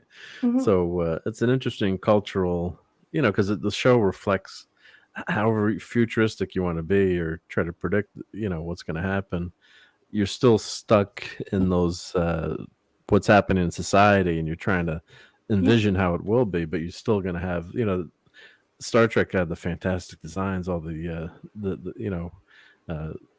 props and the effects and the feel of the ship, but it's still rooted in the 70s. But they did such a good job. It's a timeless design. Mhm. So much better than the new stuff that they're doing. The bridge looks so much better on the new bridge on that show we won't mention. Just gives me a headache with all the lights and the flashing. It's so yeah, but it's a real interesting study to think about how times have changed. Mhm. Yeah, and certainly covering up is one woman's type of feminism, but it's not all women's type of feminism. Certainly, for me, covering up doesn't symbolize feminism. It symbolizes the making dirty of my body. That the shell that I was born in, the container I was born in, is somehow inherently dangerous, ugly, jarring, motivating in a way that is frightening to society. And imagine being saddled with that. Well, it's a And I feel the controversy same even way as we about men. speak today. It's it's in the news today, even as we speak. Stuff going on in the world. There's demonstrations happening right now. So Mhm, I yeah. want to thank our buddy Dad Man, who's for the 1 month, a member for 1 month. He sent a message for the Clubberanimo level. You guys are amazing. I feel smarter when I'm here. Well, you're smarter than me, that's for sure, buddy. Thank you, Dad Man, and I hope you and your family. Love you, Dad Man. Glad you and your family are safe and well through that. Yep. And a lot of people we know, they that area really dodged a bullet with that hurricane, from what I understand. You're probably getting some bad weather and everything. A lot of people have gotten some bad weather from it. We got lucky, big time lucky here, because a sort of cold front came. You didn't get much? We didn't get anything. Zero. Nothing. Because we got No rain. we got really cool weather today, and boy, I needed it today because what I was doing. But we it kind of pushed it away because we got this uncharacteristic for this time of year cold front there. Dad Man for the $5 super chat. Thank you, buddy. You're too kind. Thank you so much, my friend. He says, love supporting a great channel and person. Oh man, you make me blush here, buddy. I never get tired of watching Cisco playing the game and the tortured look on all their faces. Wait, let's see. Are you referring to Oh, let me see what your baseball? I'm trying to remember. You said, what was he playing? Baseball? take out your waddy sticks. Was he? I don't have that. Oh, I don't have it. Mark has that clip. I have the sound, but I don't have the. I never sent you the longer version. You never sent me them at all. I just have the sound. I'll have to get you the other one. Well, you have the short one. No, you never sent me them. Their picture of them doing the thing that he's talking about.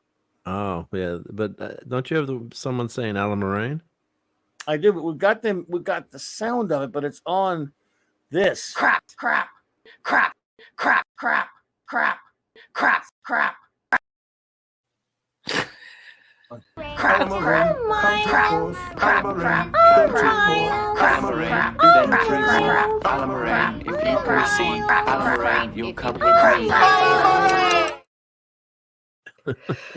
But I don't have the one that you have with. I'll have to get you that. Showing them.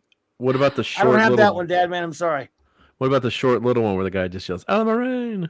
What about it? You don't have that clip either? What I now? thought I'd given you. Come on. No, I don't have that.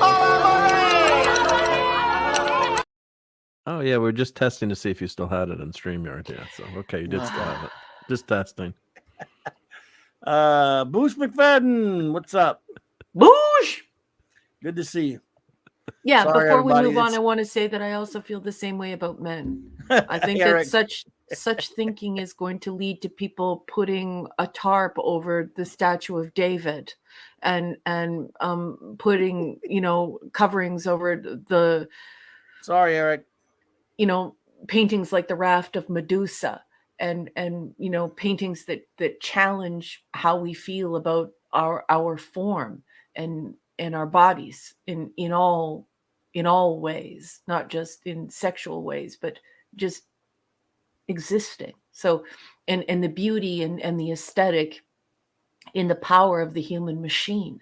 So I think it's really dangerous to be that way, and certainly not all women share that idea. But this idea that we all have the same idea and that we're all going to collectively agree on this one day, I think is ridiculous and very silly. And so when people assail Gene Roddenberry and they say these horrible things about him, I kind of I get disgusted.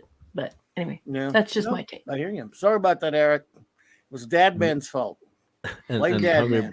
I know, Hungry Eric. Boy says, my poor Clombone, sullied like this. Right? I'm sorry, Hungry Boy. Hungry Boy, but, I feel the same way. You love it and you know it. You can't get enough of it. But I'm truly sorry to when, again, it's really Mark's fault when you think about it because he made it. That was a mirror universe, Mark. It was a mirror universe, Mark. It wasn't me. It was dear. With a goatee and everything. Well, I think we're going to start making our exits here, folks, because good. I'm hungry. Yeah, I can't even see right now. My eyes are so blurry. So I'm going to get up in the morning again. My parents are moving. They've been moving for about a month. It's got to be all done by in the morning. And oh boy, what a rough day today has been. Again, but I can't bitch much because this is Louisiana. Usually at this time, it would have been how it wasn't like the usual 90 and 100 degrees. We had great. I mean, it was sunny, which I'm not a big fan of sunny. I like it overcast, but it was really cool outside with a breeze. It was so nice. But I hate moving. They don't have any help. It's me and my son, and my son when he gets off of work. It's us, but going back and forth in trucks a lot. They're moving farther away from me than they had been living. They're very old up there, and it's a nightmare. But hey, man, we got to finish it up tomorrow. So I was doing that all day. Going to be doing it all day tomorrow. Because they've got a deadline. They have to be out. Got to be done in the morning, pretty much. But man, yeah. Ew. And it's man. So anyway, I want to thank you all for hanging out with us tonight. You were fantastic, all of you, of course. Show notes, Mark, what you got going on? I know are you going to be back from your? Yeah, I should be back for the Geekery. Yep. If I need to, I'll push it back. Sunday night? We're hoping to be back not too late on Sunday, but if I need to, I'll push her back a little bit. But no videos. Looking forward to that, and no videos. But one of these days, if I get enough shin kicks, I'll do a new video. I got all these things in the works and never get them done. I got to finish getting Raquel's last thing together so I can put it in the box and ship it to the Canada's. Well, I can't even handle it. I guess you're not too worried about the compendium, though, right? I guess because that's too overwritten. Well, I'm going to read it for sure. Yeah, but it's a good book to read. But you have to admit, oh my goodness, Terry. It's wordy, but Terry, verbose. Like, do you really need 4 times the amount of prose your wife needs to just give a summary? Ugh. Yeah. Well, it's a bigger book though. That was little. Yeah. She was writing that for those little chunks of that little that brick. If she were writing in a normal book like that, maybe she would have been just as bad. It's true, but you do have to admit that the 365 is a clever little brick, isn't it? Oh no, it's great. I'm just saying she had to write. She had to be pithy. She had to. Right? So yeah. And it was so much fun. I enjoyed. I think there should be a 365 for every version of this the 735. Paula, get to work. Paula and Block. Yeah, get on that. By the way, I'm finally. I don't know when my prisoner toys are coming in, but a buddy of mine, in addition to another friend who's made something Blake 7 oriented, has showed me something he's making for me. With his 3D printer, Blake 7 oriented. Nice. And he's making me a teleport bracelet. Oh, cool. Oh, no way. He showed it to me. He's got to finish it. He just showed me them. But, hey, make sure you're safe when you use that, and down and safe. Don't destroy it whenever you get teleported somewhere. Yeah. No, I won't. So that's it's pretty cool. So nice, yeah. Well. anyway, where were we? Anyway, okay, so let's see here. I don't know if I will be hanging out with Nick and the boys tomorrow night on the Comic Shop, but even if I'm not, if you're comics fans, please go to Nick's channel. Our great buddy Nick Weiser on 30 p.m. Central Standard Time. Let's see here. What else? Of course, the Saturday Night Star Trek. Dun, dun, dun, dun. More episodes from the 735 Club, Deep Space Nine. We'll have the the Poopy Part 2, as Joe likes to call it. The Wire, Crap Over, and the Collaborator. And also we got the Geek Ream, 10 p.m. Yep. 10 p.m. Eastern on Mark's channel. There won't be any late night Fortnite on Friday night, probably though. Oops. I don't think so. No, sorry. A lot of times we play with Dad, man, but I know you'd love to be there if you could, but if I could, I would. Probably won't be able to do that. But. Sorry, everyone. 2 shows on Monday night, folks. I'm going to have a 6 p.m., 7 p.m. Eastern special with the great J Man and I for a classic, CLOBBERIN Classic Comics review. We'll be reviewing DC Comics Presents number 29.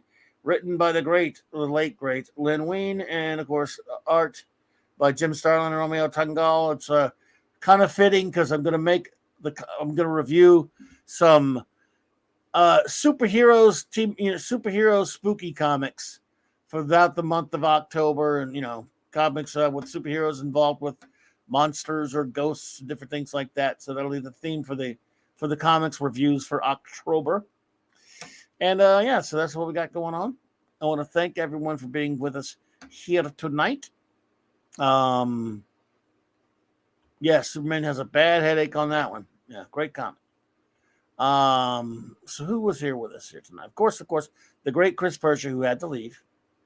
But we still shout him out. Thank you so much, Chris Persia. The great Eric K., the extraordinary bronze wrencher himself. Eric K., thank you so much, buddy. Who else was here with us tonight? The great Hungry Boy, of course, was here. Yay! Let's see. Don't like to forget anybody, of course. And there's so many wonderful friends here with us tonight. Our wonderful friend Six came in. Thank you, Six, so much for that kind thing there. Andy Masterson was here. Thank you so much, buddy, for being here. The great Gary Ambrosia was here. Claude was here, of course. Claude Perishable. Also, Claude. Claude from Selling was here. Pleasant Valley Picker was here. Das Wolfen, thank you so much for being here. Our great buddy Kal-El. Matthew Pounder. Dave G. Sound. Maddie's daddy was here with us, of course. Brian Hepburn. Papa Delta Yankee, thank you so much for being here with us tonight as well. Our wonderful communications officer, Anti-Derivative Jill's here. Our good buddy Oliver Belamonte was here. Oh, Oliver did have a question that I forgot to get to. Oliver, I'm sorry. Besides Star Trek, Star Wars, movies, posters, and 80s sci-fi movie posters you admire a lot. Blade Runner, Last Starfighter, Flash Gordon, Terminator are favorites of mine. So I've meant to read that earlier and I forgot. So thank you, Oliver. Who else was here? Dave was here. Donnie Pearson, thank you for being here. Let's see here. Joseph Dredd was here. Don't want to forget anybody. Is he related to Judge Dredd? That's Judge Dredd's real name, Joseph. He's a fan. He's got the avatar. So yes, of course he's related. Hop. Didn't you know that, sir? Come on. Give me your geek card back. No, if you're not, no, you don't. I never confiscate geek cards because there's all kind of geek stuff. I don't read. If I don't read it, how can I know it, right? That's true. Yeah. Just Joe Jobber was here, buddy. Always great to see you, my friend. Appreciate you so much. Ezra Goldstein popped in. Of course, don't forget the great J-Man who was here with us, and Classic Comics was here as well. Who else was here with us tonight? Max Redstone was here, of course. The great Max Redstone was here. Who else? Hang on, everybody. Make sure we don't like to miss anybody. Well, while you're making sure, I did get an action figure delivered today in violation of my action figure moratorium. I'll have to show. Cool. Wagner. Go ahead. Wagner. I got the Batman 66, Penguin, and Riddler today. I got to complete that collection. So I'm not supposed to be buying action figures. And if I did happen to order the Galactus HasLab, if I did happen, I'm not saying I did, it might be shipping soon. But not that I did. Oh, man. You're part of the problem. I am part of the You're problem. Total part of the Your Muslim uncle Don't tell retroblasting. Yeah. You see his latest video?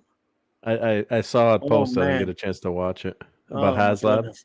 Yeah, well, it was about Forjet was here. That's the new person who was here. Thank you. Captain James T. Skywalker as well. Yeah, well, it's in reference to the crap he's getting from all these people. Ptolemy's been up or we're here. I saw the headline. Well. Yeah, it's a really interesting video. Okay, let's see. We go real quick and make sure we didn't miss anybody. Matt G was here. Thank you, Matt G. Oh, well, I'll take a break to say, everyone who's lurked tonight, thank you so much for being here, and everyone listening to this later on a repeat, thank you so much. Really appreciate you. I'm sorry I don't say that at the right times or often enough, but we really, really appreciate you downloading and spending your time watching and listening to us. Really, thank you. Okay, man. Well, I always say I've gotten everybody, and it never turns out that way, does it? But I think this time they can't just like generate a list like automatically. Everyone who's made a comment, I thought you were going to show us so much easier. You weren't I don't have it with me. No, sorry, I don't have them with me. I did get into. I misunderstood. I'm sorry. Yeah. No, I don't have my camera with. I have that crappy laptop. Oh, that's right. Okay, I got you. I'm sorry. I forgot I did. All right. Okay. Well, let me see. Make sure we got everybody. Looks like it, but I want to be sure because I always say that. Always say it. And then I go, oh no, I missed one. I might have got everybody. No, come on now. We had a lot more people than that. It looks like everyone that I'm going to have to go and say that we've gotten everyone, but if we didn't, if we missed you, you have my humblest, sincere apologies. It was not intentional. Sometimes I can't see everybody in the chat. The chats go by so fast. I can't recognize, just Ezra Goldstein. There you go. See, told you, Mark. Why did you tell me I had everybody? Hey, yeah, come on. What's wrong with you? Zathras was here. See, Mark, why do you keep trying to mess me over like this? I don't know why I'm blaming you. Yeah. Why am I blaming you, by the way? Everyone blames me for everything. It's okay. I'm used to it. Yeah. Used to it. Yeah. Try being the oldest. When you're the oldest in the family, you always get blamed for everything. Oh, is that what it is? I was always the middle. That was the Brian Hepburn was here too, but the middle's worse because middle kids do not have good lives. Their lives are tainted. And the youngest gets treated like a king or a queen. They can do no wrong. Yeah. And spoiled. Because the parents have broken down after several kids. Oh, yeah. Exactly. Broken down as in like what? Like the first kid can't eat dirt, but the last kid can? Yeah, that's like my sister. When we dropped the binky, my third kid dropped the binky, and we just put it back in their mouth, and my sister had like a heart attack. I'm like, just wait till you've got 3 kids. See how that goes. Dave G. Sound. Matthew Pounder was here. Germs are good for kids. Monkey Jeebus was here. Yeah. Thank you, Monkey. See how Alec Harrison was here. I don't know if you can see that. Okay, member 1 month, member for CLOBBERIN on my level. I blame Mark also. You should. Thank you, Eric. By the way, thanks, Eric. Appreciate you all for being members. Member stream coming up soon. I'm going to schedule it next week. I know I keep saying Hungry that. Boy says, YouTube or Tubi, do better. And then he says, Binky power. Do better. Do better. Do better. Be better. Hello, Carolson. I think I already said it, but what the hell? Say it again. All right. Well, I'm going to go ahead and trust myself this time and think we got everybody. That Mark guy.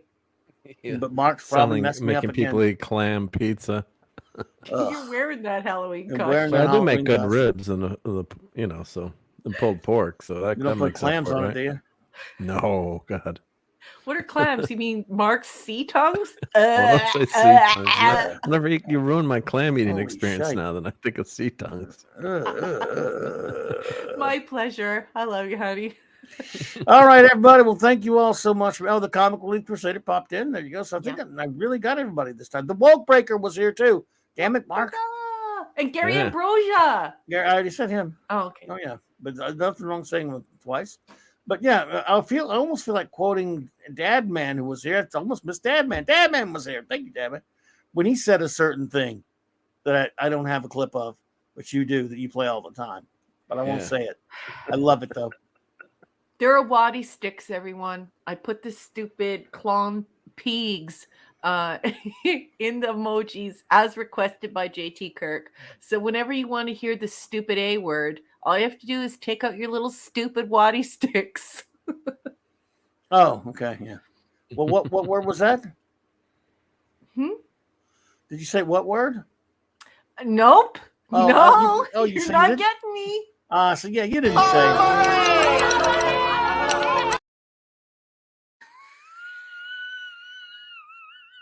I think you did. Oh yeah, did you get the Master Maker, Andy Matter? Andy Masterson. Oh yeah. I did. I'll say it again. Andy Masterson. The great Jill. Andy Masterson. What did she do? Jill, did you say something bad? Jill. All right. Get the rover. Get the rover, please. All right. I love that clip, Dad Man. And I'm not ashamed to say it. But yes, thank you, Alark. I did him. And the only thing I didn't get though was this. And you always got to remember there's Wesley in it. So blame Wesley. See Wesley at the end of that clip? Yeah, it's Wesley in there. So thank you all so much, everyone. Appreciate you so much. Have a fantastic weekend. And I hope to see you all again soon and on the streams and on the Saturday Night Star Trek and all that good stuff. Good night, everybody. Have a good one.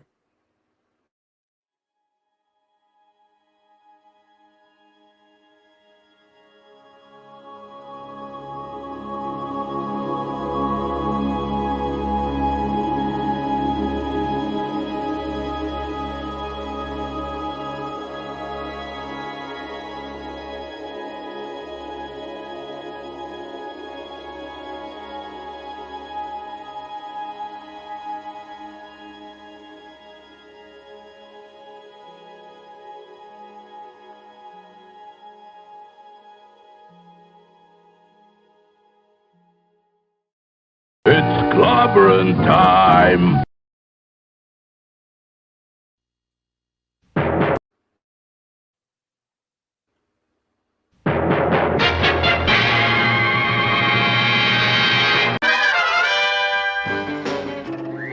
Atomic batteries to power. Turbines to speed. Roger. Ready to move out.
I just love clobbering time. I just love clobbering time.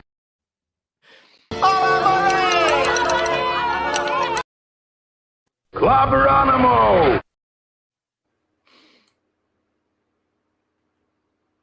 Oh, I forgot one thing, everyone. Clobberonimo! One.